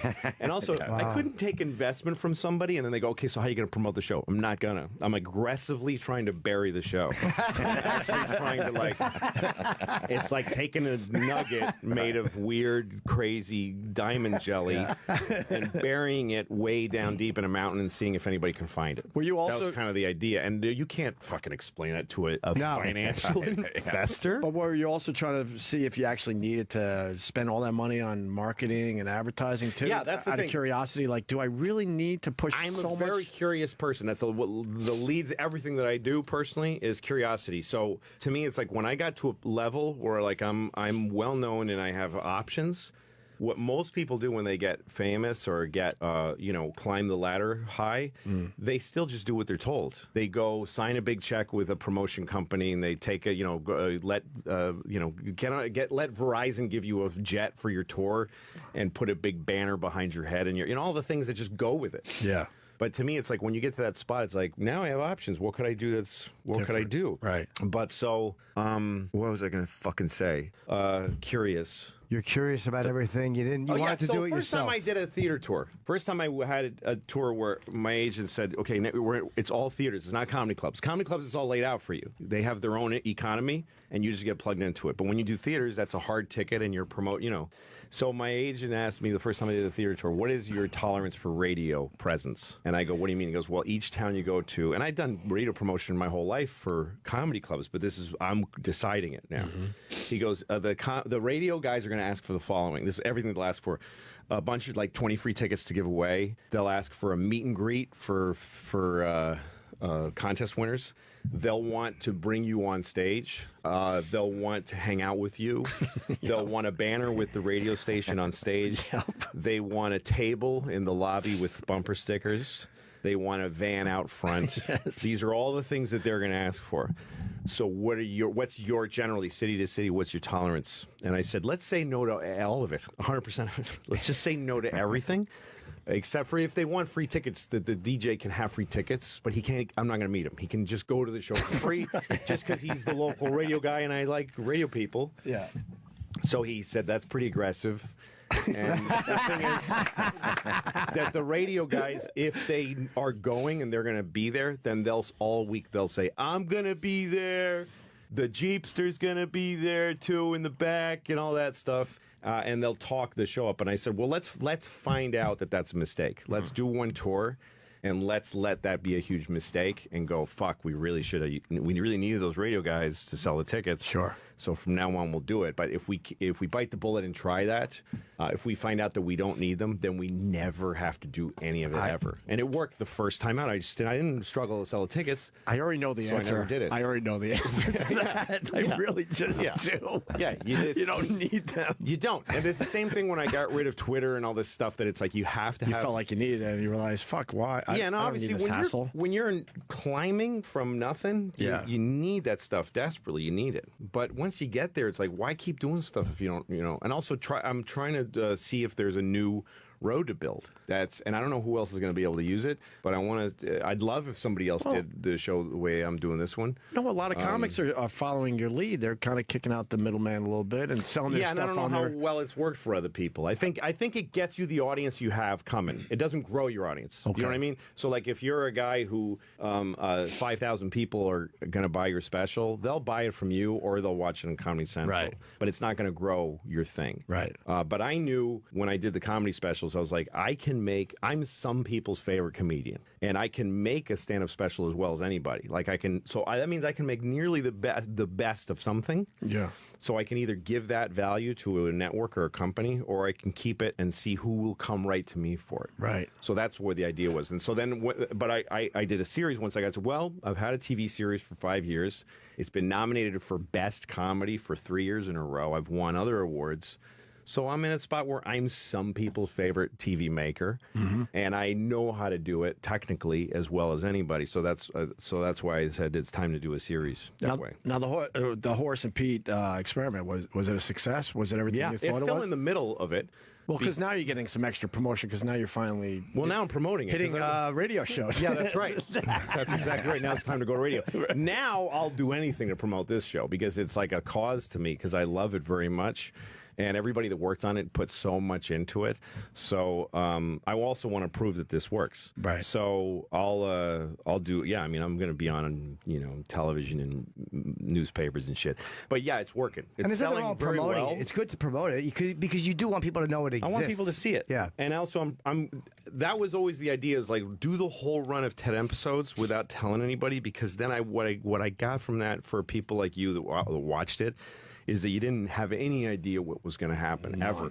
You didn't know who you're going to see. You didn't know what it was going to feel like. And because the show was so unique, because we created a tone when we started to look at it, what it felt like, it was like nothing looks like this thing. I mean, nothing looks or feels like it.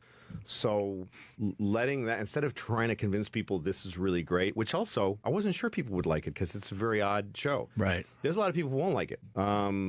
So I just wanted to see what would happen if people got to just sit and watch and that feeling of discovery, especially for something that's emotional and kind of startling and upsetting.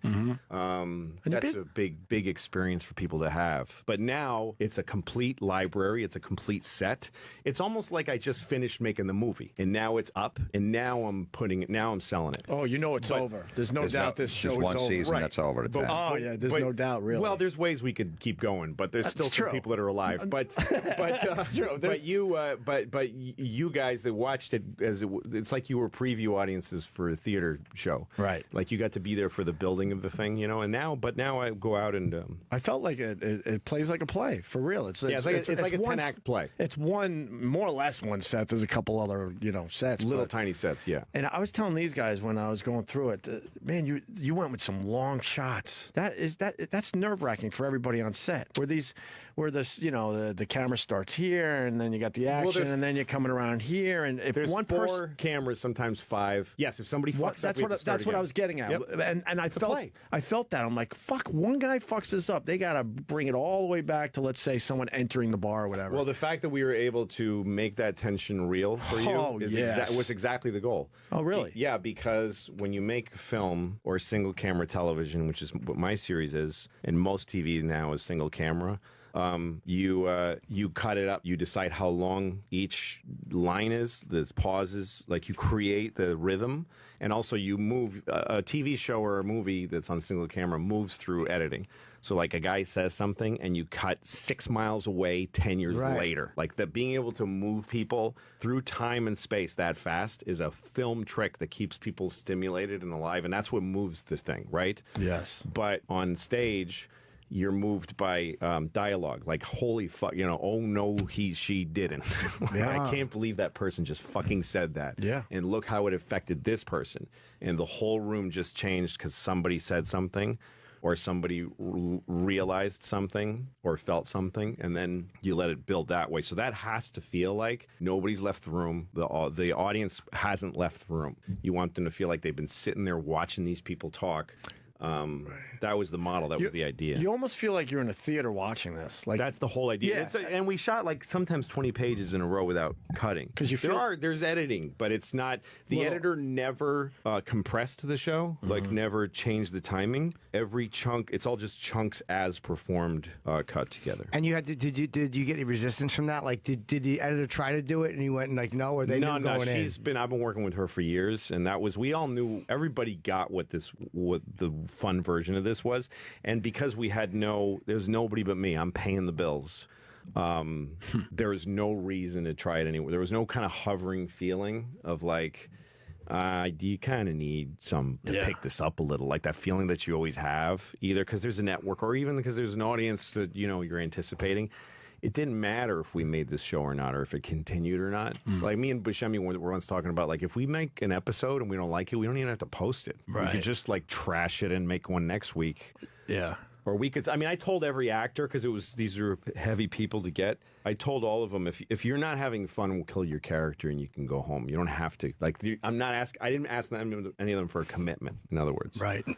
So getting back to the Laurie Metcalf scene, without giving it away, that scene was it's a whole episode. There's one conversation between two people. I think it's a 20-minute scene. Like I said, going she back. Doesn't. You don't cut away from her talking for 10 minutes. It's 10 minutes. Yeah. Really? And I'm just sitting there. This is fucking brilliant. The writing was really good, and she just killed it. She's amazing. She's so good, and she was in a play. Was doing Misery on Broadway with Bruce Willis. Yeah. And I sent it to her, and she had a month to work on it. And then she came in on a Friday, and we read it together, and I gave her a few notes. And when I read it with her, I realized she's way better than me. It's a two-hander thing. It's just me and her. And I realized the only thing that could go wrong is that I fucked this up, because I wasn't catching well, and I didn't know it very well. Yeah. Because I'd written it like 3 months before.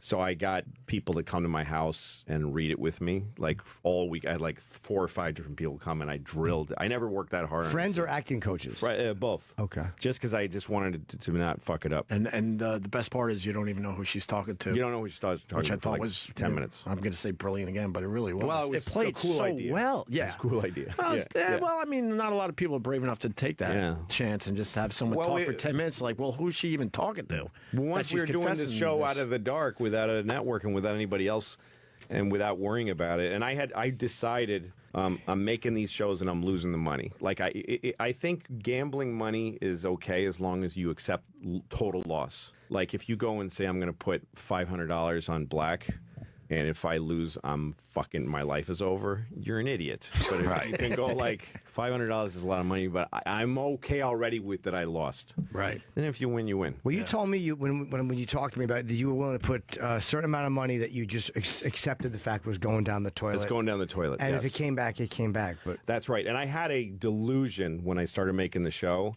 that the episodes would start to pay for themselves. Like they would make enough money that the money I put in would come right back out, and then the show would just pay for itself. Right. But that wasn't. I mean, I buried it so far. I worked so hard to not have people know about it. I mean, I literally was like made it a secret, so you can't make money quickly that way. I learned so much on it. I'm still learning, because I thought, all right, the sales are slower than the specials, because I had tried not to make them. There was no damn build-up. That's right. And then I thought, okay, so not only am I going to spend my own money, I have to borrow money. I have to go into debt. I have to take a line of credit. And I've been comfortable financially for a while, not terribly wealthy, but very comfortable. So I'm like, I'm going to go into debt now. I'm 48. Like I'm going to go into debt. Like I'm going to go in the red personally. Wow. And I thought about that, and I thought, is that smart? It feels a little dumb, but I love the show too much. And I thought about trying to get a sponsor, and I thought about getting financing from somebody, like from an investor. That's not debt. That's somebody making an investment, right? Sure. And then I thought about, on my show, Louie, I'm a profit participator. I have back end on Louie. So I get an email every 6 months that says, here's how the show is doing. And they report to me how the show's doing financially. And so I read those. And so going back to the beginning of my series, when a show has aired, it's been created and aired, it's in deficit. They always tell you, here's how much the show is in debt. Right. So in other words, FX Corporation, Fox, Rupert Murdoch owes money on this show. He has lost money on this show. And then later they report to you, well, now it's on Netflix and it's on Portugal television, so we've got a profit, and they start giving you a piece of the profit. Nice. But a TV show that has aired on television, and the advertising dollars don't pay for the shows. I didn't know that. So they all take a deficit. They walk away from their shows airing, even popular shows, with a deficit. So I thought if I'm trying to act like a TV network, it's acceptable to be in debt right now. Do you know what I mean? Right, It's right. financially healthy to be in debt right now. That's how it is. That's how it works. Yeah. So And then eventually make it back. and it'll and I thought to myself also, we're getting really good great reviews. I think part of the goodwill for the show was that we weren't out there saying we're the best fucking thing in the Yeah, world. look who we got. We just quietly making the show, so people were able to approach. It was very approachable.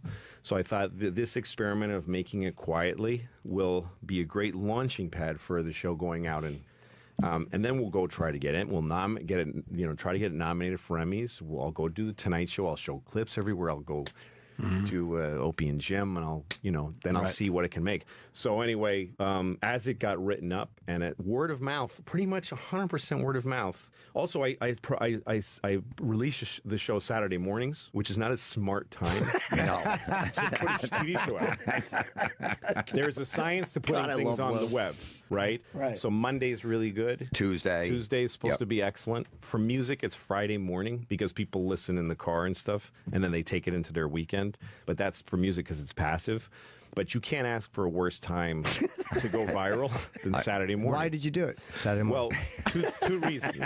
One is because he's an asshole. That's why. When I released the specials, the stand-up specials, Yeah. I learned that weekends are good because all day people buy it, and then when the product goes to sleep, when America goes to sleep, like 2 a.m. LA time, the sales go way down, and then when they come back up in the morning, they're at half strength. But then Sunday's always good. Sunday's a half strength day, and it's long, and then you never quite get to the strength of a Saturday's a great sales day. So that's part of it. But also the other part was that I wanted to put the spreading the word of the show in the hands of the viewers. I didn't want it to be just a viral. I didn't want people to come to it because they had a curious viral hit. I wanted them to come to it because someone told them, I saw this thing and it's really fucking weird and I think you might appreciate it. That's how I wanted that's why I wanted the virus to be slower. Right. I didn't want it to be like, fuck, dude, check it out. I thought none of those people would probably really like it. Yeah. So there's two kinds of viruses when you put something out. There's the positive virus and there's the negative virus. And they both bring you viewers. Right. But I wanted the positive virus to work slower and to be the one that carried the message more. Doesn't that virus last longer if it spreads slower? Yes, it does because You don't get that giant spike and then it drops drastically down. That's why, because negative attention is quick and then it moves on. Nobody obsesses about something that they hate. They just say they hate it and they move on. But when somebody likes something, they hang around. And in the end, you end up with what you get. You don't end up with what you didn't get. So I knew that by Monday morning, when the people at BuzzFeed and all this stuff would wake up, first of all, they would think it was 2 days old. They wouldn't really want it. And also, people would have formed their own opinion already. They'd have 2 days to just share it with their friends. Right. And to watch it themselves in the quiet of the weekend. And then the following week, there would be, stories about each episode, but it didn't have.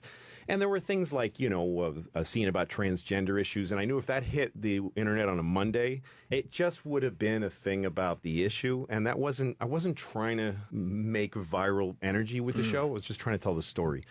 That was part of it, yeah. The transgender issue is amazing, too. Yeah, that was a fun one. And I want to ask you Karen something. Pittman did a but anyway, so when the show, but financially, okay, so now the show is selling very, very well now, especially since I put that button up there that makes a complete season. People buy that at the same rate that they were buying single episodes, but it's $31 at a time. So now it's the clock is running a lot faster now. and I'll probably get clean into the black by summer. The way I'm pretty good at predicting how the show sells. So you're relieved. You're breathing a little bit. Yeah, exactly. And I don't know, being a little uncomfortable is okay. And it's funny because I was on Howard's show, Howard Stern, last week, and I told him this. I said that I took a deficit to make the show, but I'll probably make it up by summer. That's what I said. And some people took it and said he lost money on the show and he's broke, and the show is like they think of it as a fait accompli, like the show's done and he's broke, because that's a more interesting story. Of course. Like it couldn't have been more inaccurate, but it spread everywhere because that's just more fun. Right. Yeah. And at first I was like, fuck, they didn't understand what I said. It's not true. But then I thought, so what? Should let everybody say you're broke. It doesn't hurt me at all to have a bunch of people say that I'm broke and the show is it spiked the sales. I don't give a shit. If that's where they want to start the story, that's fine with me, you know? Right. That's a great place to come from creatively. Yeah, what the hell? Knowing like, well, I'm more than willing to lose this money. And I think that frees you creatively, where you're like, okay, I have no pressure here because I understand this could be a bust. The thing that's interesting about it is that if a corporation takes a deficit, that's normal. But this is a personal deficit. This is a personal debt. Right. So, but that's what, and I had to accept and gear myself towards.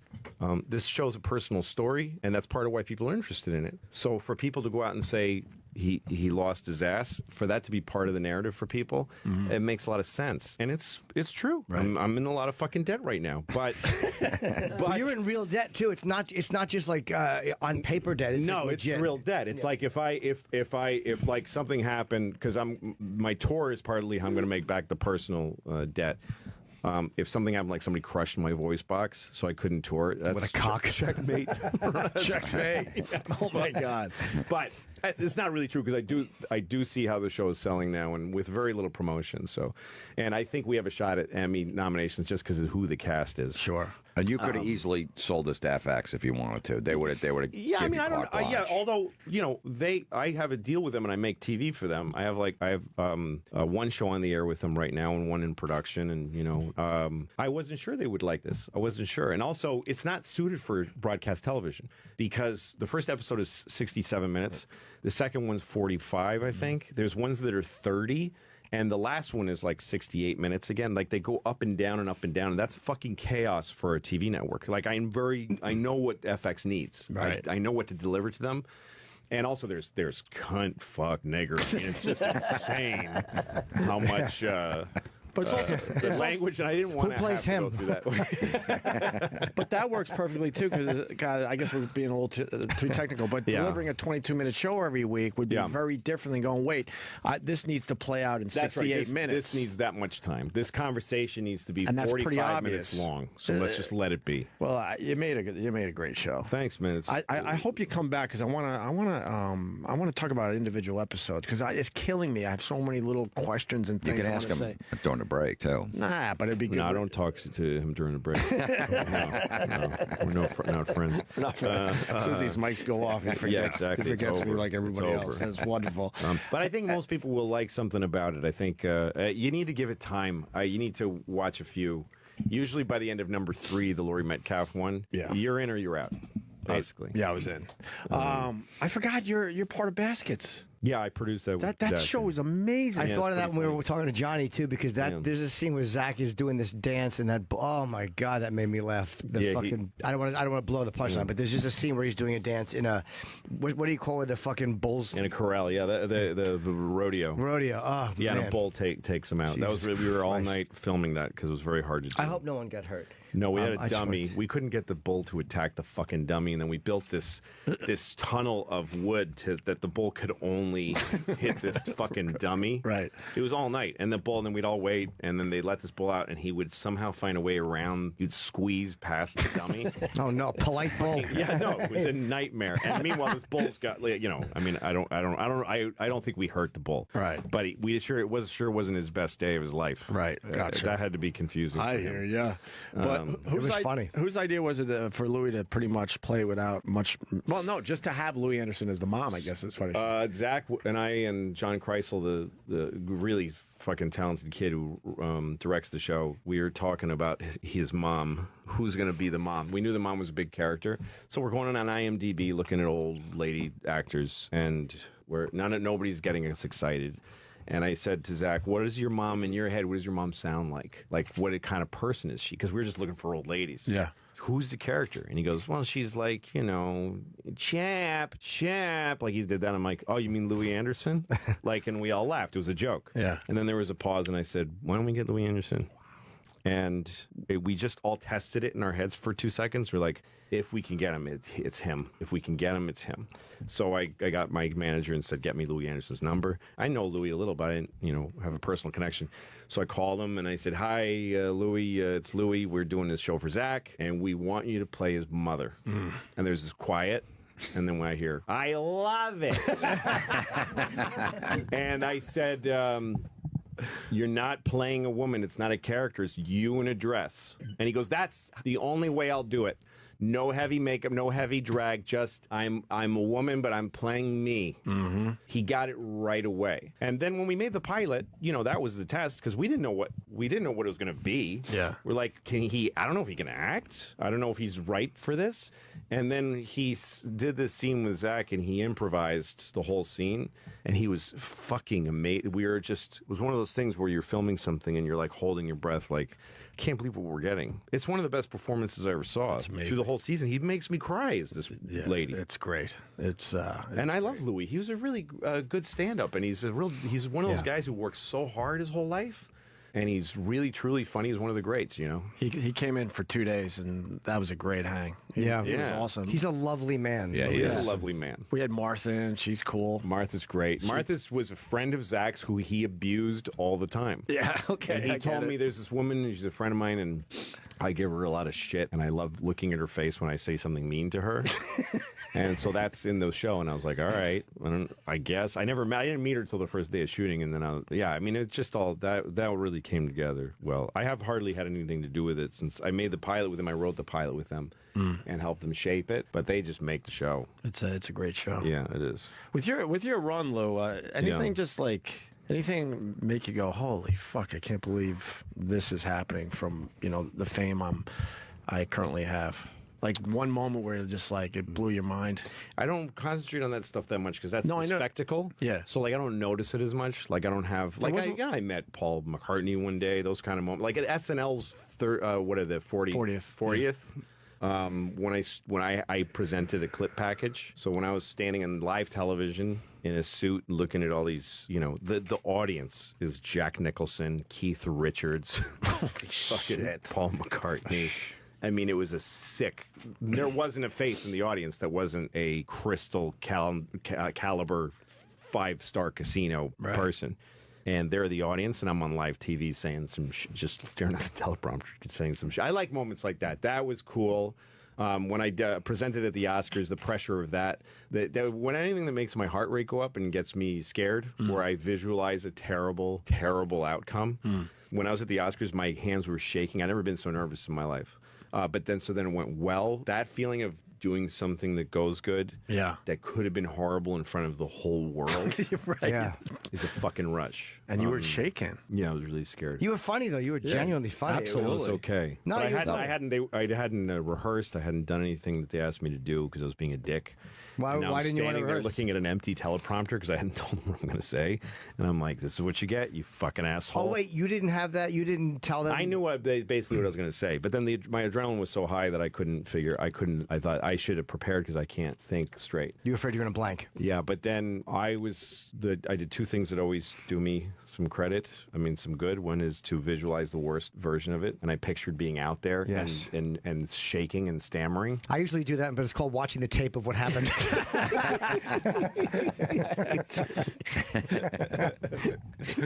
Well, if you can go to the worst version of something in your head, and then you go, yeah, all right, I can do that. I mean, I'll be alive when it's over. Right. And then what's the other thing you do? Jack off into a little cup and drink it. That's the real secret. Yeah, and that's the best version. Yeah, I have this. I keep this cup with me everywhere I go. Jack off into the cup and drink it. Picture the worst. You'll be fine. Do you ever get nervous when you're working on a new set, brand new set, in front of a packed audience because you'll sell 400 tickets from now at the Comedy Store? That's where the pressure starts to selling tickets with your name on them. You know. But when you're just doing brand new shit and you don't know if it's going to work in front of your crowd, that's nervy. Yeah, that's hard. Your blood pressure still gets up like that. Yeah, a little. I mean, I work up to that because I'll do the Comedy Cellar, 20 minutes at a time and just drop in. So there's zero pressure. You just walked in. They didn't pay to see you. And then you do 20 minutes, or you could do 5 if you want. Just do as long as you feel comfortable and just sort of ride the ugly bull of new jokes, 20 minutes at a time. And then you get 20 minutes. This is starting from nothing. 20 minutes, it's solid, starts to feel really good. Throw it away, start a new 20 minutes. Do that 3 times till you have 60. But the hour is never good when it starts. So, yeah, the first shows, the first pressure is like, okay, let's put a show on sale at Governor's or the Comedy Store in New York. Only charge them like $20, right on the thing that it's new material, and then go up there. And the first few shows, I'm like, I'm really sorry, folks. I'm really sorry. That's the bad feeling when you know that they didn't get what I once did the Punchline in San Francisco I was out there because this movie I did with Woody Allen was shooting there. So I was working on a new set. So I did a weekend at the Punchline, and I was so bad that I paid everybody's checks. Their dinner. I paid for everybody's dinner. You did? Were you bombing? I mean, I was doing okay, but I paid for everybody's dinner. I thought that'll really make them happy if I pay for, they bring you the check and it's $0. Because at the Punchline, they serve a good dinner there and a 2-drink minimum. I'll pay for your drinks, pay for your dinner. I even tipped the waitress for them. Like I had I tipped the whole room's waitresses. Louis doing well. Louis doing well. Yeah. Well, yes. So I mean, it's 180 people, and I was, we sold them tickets. So the ticket money, it didn't quite cover it, but it came close to covering it. Gotcha. But anyway, I would tell the crowd, so listen, I'm sorry that, first of all, the show wasn't that good. Second of all, I'm not going to take pictures with any of you after. But I paid, if you look on your checks, I paid for your dinner, and nobody applauded or anything. Like nobody ever got excited that I paid for it. They just go, all right. Well, because it's like going to a great movie, and the movie is awful, and you're like, wait, look, the popcorn's on us. Popcorn's free. You're like, I only ate that because I was here for this. I could have ate a different dinner somewhere and not been fucking irritating. Exactly. There's a lot of good restaurants in San Francisco. They were like, ugh. Yeah, San Francisco. It made them a little uncomfortable that I paid for their dinner. Yeah, exactly. It's just like, ugh, what a fucking desperate fucking loser. Now we just didn't enjoy you. We can't hate you because you bought dinner. Yeah. So we just have to go home with the feeling that we just didn't enjoy this. That's right. Good for you. You would have went to your favorite restaurant. Of course. Yeah. You wouldn't have eaten at the Punchline. Yeah, let's go to a comedy club and listen to sound for an hour. Yeah. But it's one of those things where you go out and you try it, and I like going out with maybe 35 to 40, and then just doing crowd work to segue in and out of stuff. It's kind of fun to do it because it's just so fucking. That first couple months in the cellar is horrendous, though. Yeah, it is. And then when you start doing the sets on the road, like now I'm doing clubs. I did the DC improv and that stuff. So I'm doing the hour at clubs. Okay. But yeah, it's really fun. And the fact that you have to twist your way out of some moments that didn't quite work out, Do you bring paper up with you? Yeah, sometimes. Not now. Now I'm at a place where I'm not bringing any paper. I have it in my pocket, and I pull it out once in a while. But yeah, it's fun. It's fun to be unsure how it's going to go. It helps if they know you're doing it too. Yeah, it does. Sometimes I bring out the paper as a fake, like that joke kind of bombs. So bring the paper out. I don't need it, but I just want them to see that it's a work in progress. Gotcha. It's an old trick. It's a prop. Yeah.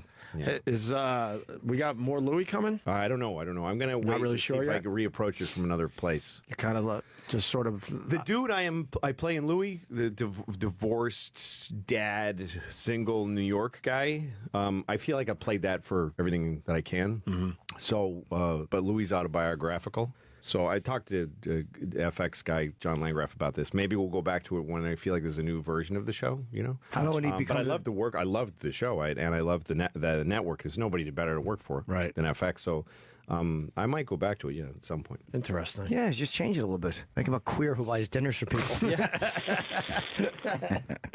God, most guys would just ride it out, man. Do you have?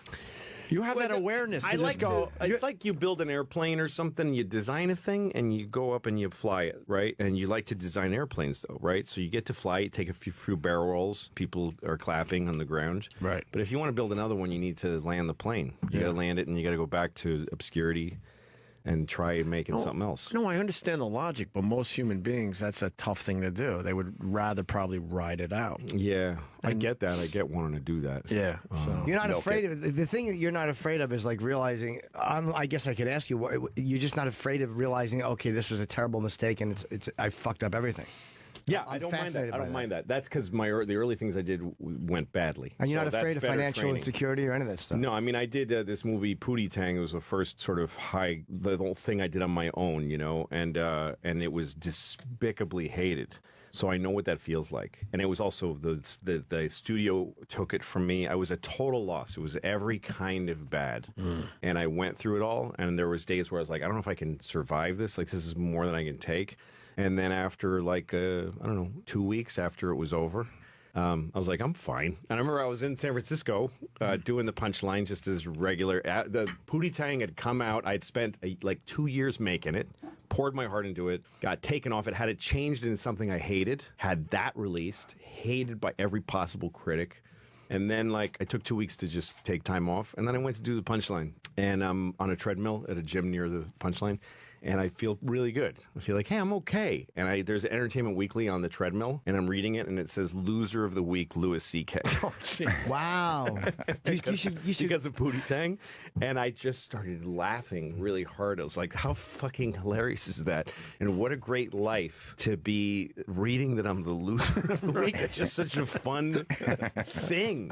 So much better than any other job. I used to fix cars for a living. This is so much more fun than that. Yeah. And then I realized I can do anything because I did the worst version. So I'm not being able to do something great. Kind of everyone has some of that in them because a lot of that is luck. But when you really what makes you capable is being able to survive something going to shit. And then I made Lucky Louie with Jim here, and Jim ruined it and made it. But you know, it's funny. Largely because of his. They said that my outfits were really the highlight of the show for a lot of people. Same thing in every scene. Yeah, and then that same thing that we didn't not do well with that show, although it's left. Again, you only end up with what you get. So there's people who love Lucky Louie. Sure. The people who hated it, they went away. They don't matter.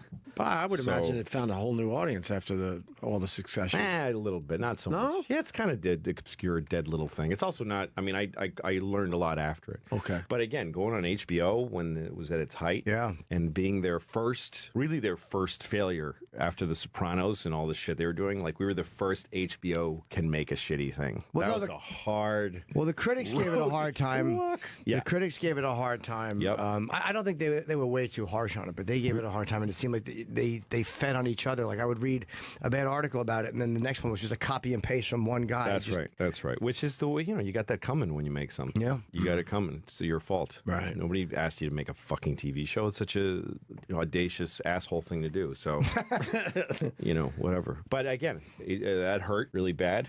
Lucky Louie, and then the hurt went away, and I still wanted to work. So going back to Pootie Tang for 1 second. Yeah. You ever think of doing it the way you wanted it made originally? Now that you I don't think it was a good idea for a movie. And also, the cut I had, my edit of it. Like some people have asked me, don't we want to see the director's cut? It's worse than what they made. Gotcha. No, it just didn't work. It's a bad movie. Okay, it's a bad movie. Can't escape it. But it's There's like some bombing on stage. funny moments in it. It's like bombing on stage when you bomb horribly. You're like, well, nothing's going to hurt that bad. Like that's the pinnacle of feeling shitty. So that's right. So I've done that. I can do other shit. So I don't know. Being able to go into that kind of realm enables you to do some fucked up things. Really needing something to succeed kind of narrows your right. You know what I mean? I can't do that. It might go badly. Yeah, but think about it if it doesn't. Of course. How fucking cool that'll be. Something that should have bombed, right? Killed. Yeah. That's a nice. That's rare. That's a nice treat. Yeah. Where you at with the election these days? I liked what you wrote about. Oh, yeah. As far as Trump goes, why was it stupid? That was really dumb. Why? Why did people comment on it? Was it stupid because it was kind of polarizing, or? Yeah, I just didn't. I mean, I don't know. I hoped it would be taken as like a letter to my fans with some thoughts. Yeah. But it was sort of held up as like this is an essay written by a pundit who thought of all the angles. I don't know. It's just how I felt. I'm not ashamed of it. It's something I wrote. I liked it's it. how I felt at the moment. I liked it. And I expressed it. It's an election year. Yeah. So every 4 years, everybody gets to say what they want. I think that's fair. You know, it's part of democracy is discussing and stuff like that, and it's so emotional. An election is emotional. People get really upset, and it's about their gut feelings and stuff. So it's fucking a fascinating election. It's a great election. It's an amazing one. Yeah. I don't know who I want. I really don't know. I don't have a guy. I kind of don't either. I don't have a guy. I want Trump. Yeah, Jimmy has kind of Trump. Do you want Trump, really? Oh, big time, yeah. Why? Because I hate the rest of them so much. Yeah. And I hate the fact that we're stuck with A or B. And I would eventually That's like a C. That's valid. C's are great. Yeah, in every way, shape, and form. Yeah, motherfucker. But I think it'd be a good. I'd like eventually to get a third party. I think that's would be nice. I could tell you who I hate the most, and that would be Cruz. Cruz is gross. I could do that, but I don't really have a guy. I hate him a lot for like. The more I think about He Ted doesn't Cruz, seem I believable. physically don't like the way he like. There's, I'm sure I don't like his politics because he's way too conservative. He's a religious Republican, but I don't like his face, and I know that that's not the right way to look at a politician. Yeah, but that's how we feel face. about presidents. Are personal. They're not like this. Isn't a parliamentary system, you know, where it's all dry. The president is like an emotional thing. But the thing for me is that the most important thing a president needs is empathy. It's the number one thing is that you have to be upset if somebody gets hurt. Like you have to worry about other people. Like you have to have a really gut feeling of like, oh, fuck, what would happen to these people if I do this? Yeah. Like Lyndon Johnson, as fucked up as he was, there's this picture of him you can find of him listening to Chuck Robb was his son-in-law. He eventually became a senator. Chuck Robb married his daughter, and he was a Vietnam decorated war soldier. So Wow, that was well said. so Chuck Robb is sent LBJ an audio tape of what was happening it's the one on the upper left hand corner of. So you see LBJ listening to a tape describing what it's like to be a soldier on the front line of Vietnam, and he's sobbing because he's the president and he's putting kids on the front line. Yeah, and it's shattering him that he's causing that kind of pain for his own people. That's what a president has to have. I hated George. I didn't hate, but George W. Bush I thought was a shitty president. But I do think he wanted to do good for people. I think he was. I think he was wrong about how to do it, but that's what he wanted to do. I think that about Obama. I thought that about Clinton. But I don't feel that Trump has. I think with Trump, it's like literally removed completely. Oh yeah, because he's a narcissist. There's no empathy. So I think he knows how to sound. He knows how to connect to people. That's different. He knows how to read somebody's pulse and manipulate. But I don't feel like it literally. There's a moment in my show where Kurt Metzger says, "Google Trump charity." And you'll get a teenager blowing a black guy. And actually, the first thing that comes up, and I don't believe Google's everything, is Trump is the least charitable billionaire. Like he holds a record. He doesn't feel like, oh fuck, what happened? Why did that happen when I did that? I think that makes him very very bad candidate. I think that's his biggest flaw too, and I've said that. I think his lack of ability. We have seen no empathy from him, and that's exactly it. And I don't know if he has it on. I asked Don Jr. about it, and he goes, "Well, you got to see him with the family." It's like I guess you see him different. When you live also with him. your family is an extension of yourself for a guy like this. But for him, like when he after a when he does a rally after a big win, he talks about how he beat the guys and what losers the other guys are for the whole time. He doesn't say this is what we need to accomplish. This is what matters. This is what's happening to you people, and it's not right. He talks about they're being unfair to me. This is all rigged. I really hurt Lindsey Graham. Like he said it like 10 times. I hit him hard. Boy, I hit him hard. I hit him hard, Lindsey Graham. I hit him hard. And what did he say? And all this. And then Rubio. And he just talks about how he won. Yeah. Because he thinks that's the most. That's what he's focused on. And then at the end he goes, we'll build a wall and to get the country back again. And people go, hey, and people love him. So they want him to win. And I don't. quarrel with that, but I think he's not. That's not going to make him a good president. Narcissists won't. They'll never say they're sorry. They can't. They don't have it in them. No, they'll never say. And then if there's a big shooting or something like that, a school shooting, is Trump going to come on TV? Are you going to believe him that he feels bad for the families and stuff like that? That's when you need a president. When most of America needs it. Yeah, and with war and stuff, you have to be like you have to make yourself sick to your stomach to send somebody into battle. You have to feel that way. I don't think he has that. I think John Kasich has a little of that. Yeah, he might. I don't know. Out of those three, anyway. Things about him. Yeah, I don't like any of those guys. I think they're all a fucking bummer. Yeah, the Republican It's guys. rare we get a chance to humiliate all of them at once. It's very rare. True. His effect on the election has been a hugely cathartic and positive.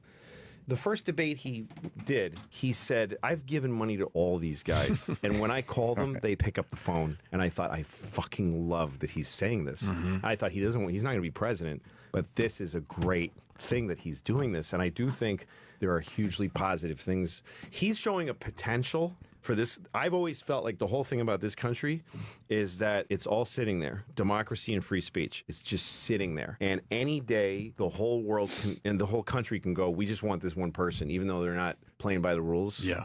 The things that Hillary Clinton does because she must do them in order to stay in the game. I always thought there's someone out there who can just say, everyone's just, fuck, I want this guy. I don't care that he hasn't had the 100-plate dinners. I don't care that he hasn't listened to lobbyists. Mm-hmm. I didn't think it would be Trump. I know it would be him, but he is showing potential, and so is Bernie in a way that people will gravitate towards somebody real and go for it. The problem is that he's a complete duplicitous liar, and he just says whatever it takes in the moment, and he doesn't have empathy. I think you're right about that, except for the fact I think he's a less trained duplicitous liar. Absolutely. In the sense. No, he's not trained at all. He's different. He doesn't know how to make it palatable, and he doesn't know how to make it gentle. Whereas they're all as horrible, but they just know how to say it. They know how to deliver it in a quick soundbite where you're like, oh, I kind of like that guy, even though he's just as atrocious. That's right. And I think people are entitled to push this guy up as far as they have, and I get it. Yeah. It makes sense to me that this would happen. But it's just the final result, him being president. I think simply because I hold him at his word. It's like they used to, I'm not comparing him to bin Laden. I'm saying that they used to say about Osama bin Laden, when he does something, he says it.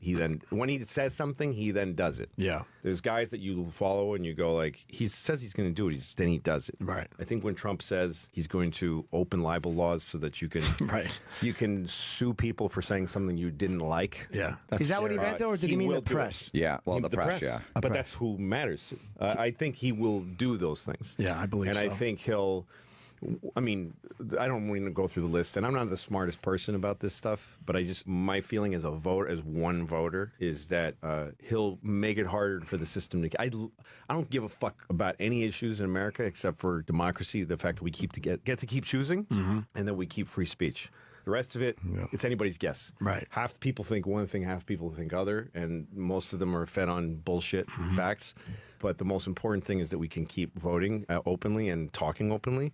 And my feeling, and it might be because I'm also caught up emotionally, like after I wrote that Trump letter, because I got scared, like he's going to take that all away from us. I look at that guy and I listen to what he says, and I think he's going to make this a violent and contentious country where you can't say what you want, and he's going to bully people at the polls. And I picture him saying, once it's two candidates, you Hillary voters may not want to meet my voters at the polls. You may want to stay home. Like that's sort of where this starts to lead to. And I got really scared, and I wrote that thing. And after I wrote it, I was like, the fever broke, and I was like, I'm a little unhinged here. Like that was irrational. Yeah, that was a little insane. It's like someone transcribed 1,400 words. It was meant to be. I meant to write P.S. Stop with the Trump already. It was funny for a minute. Period. And then I looked at it, and I'm like, well, let me clarify it for 1,400 words. And I sent it, and I thought, I'm going through something right now. I'm scared, and I'm emotionally unbalanced when it comes to this thing. I should never in my life write opinions and send them. I just don't think I don't think it's a good idea for me, and I shouldn't have. I think maybe I was starved out because I was being in a lockdown of media for Horace and Pete. I think I was getting. I probably have a little Itchy. narcissistic problem where I'm like, I need fucking attention. It was. Well, you got it. Front page of the paper. I'm like, who did Louis shoot? I just wrote a nasty letter. Jesus. That's how you know you're doing well when you write a nasty letter. Fuck, you get on the front page of the paper. Well, fuck those. That hurt. When I saw that, I was like, oh, I almost threw up. I was like, oh, the really? fuck did I do? It was brave. Come on. I mean, I stand behind a lot of this shit I said. I don't regrets in life. You add up to whatever you are. It was brave. But I go look back and I go, yeah, that was a little crazy. But I mean, sure, it polarized some people, but it was refreshing to see someone of your, your stature to speak your mind you about have to something. Be counted sometimes. Trump is Hitler, though. I mean, they could use that fucking headline on the Daily News. They didn't choose a very flattering photo of Trump for that. I would have thought they would have picked that. Yeah, I don't know. Whatever. The problem with narcissists, too, is they don't like to be exposed. So when the media's exposing them, that's why he wants to sue them. They don't want anyone onto him. That's why he destroys everybody in his path. That's right. There's probably a ton of people out there that got a lot of shit on Trump that are afraid to say anything. I'm not coming forward. He's going to destroy me. So, and he just, and that they just want to shut everybody up. And that's what he's going to do. I think so. That's what he'll want to do. Yeah. He'll say the New York Times comes to my desk before it goes out. And he'll call the guy who actually runs the paper, or the guy who sends it out, like the guy in the room, with the guy with the working class guy. He'll say, "Send the first truck to the White House," and then he'll do it. Who is it? It's the president. So he'll just do it, and then somebody will go, "You can't do that." And you go, "What are you gonna do about it?" That'll become Trump's logo as president. What are you gonna do about it? And he'll just start doing it. I think that's the kind of guy he'll be, which will be a great story to watch, but it'll be a horrible. I don't think he'll get much done because I think he'll be fairly ineffective and loud because everyone hates him. The Republicans don't like him. They don't want him to do much. Yeah, but he's not going to need any of that apparatus. He'll just start doing shit, and because the system's broken enough that somebody can go in and run it roughshod right now. I don't know. I don't know how much he'll get. I think that I think the Democrats and the conservatives would both see it in their best interest to get rid of him. I don't think either one of them wants him to. Do you know what I mean? Like the Republicans don't want him. So every time we say that, like it's an amazing thing to watch because every time we say that about the guy, he goes up in the keeps polls. moving. Because here's the thing: like going to the convention, everything's against him. There's nobody in the Republican establishment, all those lever pullers, who want him. They actually really, really hate him. But he's saying the right thing. I mean, I don't know. People are gonna. If you don't give it to me, people are gonna get upset. Yeah, he's hinting at that. He's actually right though. I mean, I'm talking about the Congress and the Senate. Like once you need them to vote for what you want to do, I think he would have some trouble. The great part will be just watching him yell at everybody for not doing their job and call them out. And then maybe in 4 years, somebody who's not a total cunt will run. You don't want him to give you a nickname. That's the death. Oh, it's every nickname he's given out has stuck. And Lion Ted Cruz. Well, he just Hillary's just came out over the weekend. What was it? What? Crooked. Right. Crooked Hillary is the new one. He started. There was a second word to that he floated. That's it. Like, no, Donald, come on, it's good. It's with the K. We'll do it with a K. Come on. And they're like, no, he's like, all right. Whoever does say no to him. But that's the latest. He came up with that yesterday or Saturday. It's going to be Hillary. Every headline's going to have Crooked Hillary now. That's it. That's her name now.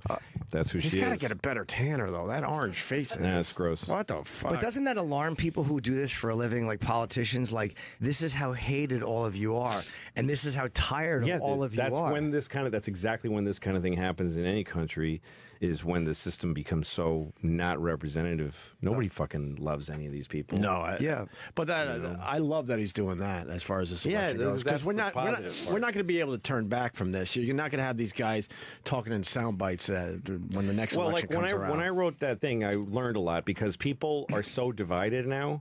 Like part of it, I wrote that to people who were thinking of voting for Trump. Like if I was writing it to anyone, it was like, if you're thinking of voting for Trump, here's my thoughts.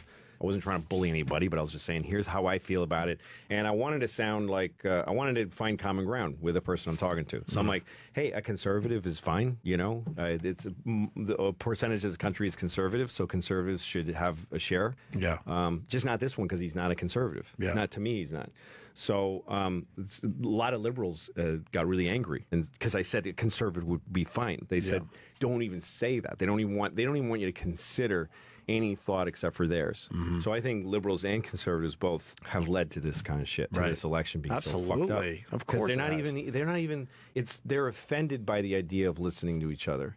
I mean, if you think you're so fucking right that you can't even listen and then reject another idea, but really listen to it, you got serious problems. Yeah. The solution is they have to work together. Yeah, you have to listen to people. You absolutely have to listen and try to figure some shit out. Yeah. It's like I used to say, listen to learn and learn to listen. I said that all the time, and people would be like, that was pretty good. It was because they both have the L's Absolutely. match up. Yes. At first I said, listen to Larry, and it just didn't catch on. It was like, No, because Larry's not a verb. no, he's It doesn't work. It just doesn't.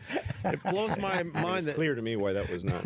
yeah, we'll get Louis out of here. It blows my mind that they can't even agree with something the other side said just because they're not in their can't. party. That's Yeah. so ridiculous. I asked really Trump on dumb. the phone. We had him on the phone, and I remember I was saying that I did think Obama deserved credit for Bin Laden because even though any president might, hey, if it had gone wrong, he'd have to eat shit for it. So it went well. He should get credit for it. And I think I asked him if there's anything you had liked that Obama did, and I asked somebody else that too. Is there anything he did that you think he did right? And when someone can't say, yeah, he liked this and that, you know that person is 100% unbalanced in their thinking. Yeah. But it's the same with a Democrat. But it's both if you ask parties. them. That's right. Yeah. Yeah. Anytime that everything in your answer, every answer to every question is conservative or liberal, you're just being an idiot because each issue's different according to the conditions. There's a lot of gray area. And also, That's you don't pretty know obvious. how you're going to feel in 10 years when your life goes down the road. You know what I mean? People's feelings change and the country changes. So. Sure. Well, Louis, We know. Everybody in this room knows, though. Sure. Yeah, no, we know everything. Fuck do we know? Well, Lou, I think all we can do is just put it out there and see what happens. Yeah. Guy who has nothing to add. Yeah, just see what happens. See what happens and just hope for the best. Do your best. Prepare for the worst. Oh, my God, that's really smart. During this conversation, it has to be said, a lot of phone calls came in. They love Horace and Pete. They wanted to comment. And then, Paul, you're a huge fan of Horace and Pete, too, right? What do you like Thank about you, it? Paul. Well, I'd watch it every time. Well, I live with Roland now, and I would wake up right at 10 in the morning to watch it every morning. What was Roland? Did Roland stand there with how close was his dick to your face when you were? He was seated at the table. Was he too. okay? Yeah, in an apnea coma. You live with Roland? Yeah, they're roommates now. Yeah. Roland be passed out at the table with a Thank fucking. you, thanks, man. No, Thanks, I appreciate that. Paul loved it as well. And now you can buy the whole season for $31, nice and easy. One yes, fucking please click. go buy it. Just one Please go click. buy What do it. you want to do? Click a bunch of times? Just click once. One fucking click. Just one click, and then you can't watch it yet. You need more clicks, but you can just click it the one time if you want, and then not buy it. yeah, exactly. Clicking it will take you to the buy page. There's a few more steps. Oh, is there? Yeah, I mean, like anything else. right. Nothing's one No, click. but you don't have to do it for every episode. You could just do it Except, once and get them all. Jimmy's mother's cunt is one click. It certainly is. One click and she comes. Yeah, and that clip is in the shape of a fist. Damn it. All right. Wow, we went late. We got to get out of here. Louis, thank you so much, man. Thanks, It's been a guys. while. We Yeah, love good to seeing see you. y'all. Louis C.K. I forgot the website. LouisCK.net or .com. They both take you there. All right, good. Yeah, Louis Horace and Pete, $31 whole season. It's terrific. Alan Alda, Brilliant cast. Stephen Ridiculous. Buscemi, and And by the way, how great would Falco. it be if fucking Lyndon Johnson lifted his head and you thought he was laughing? Yeah. Did you take the picture already? Yeah. All right, you got it.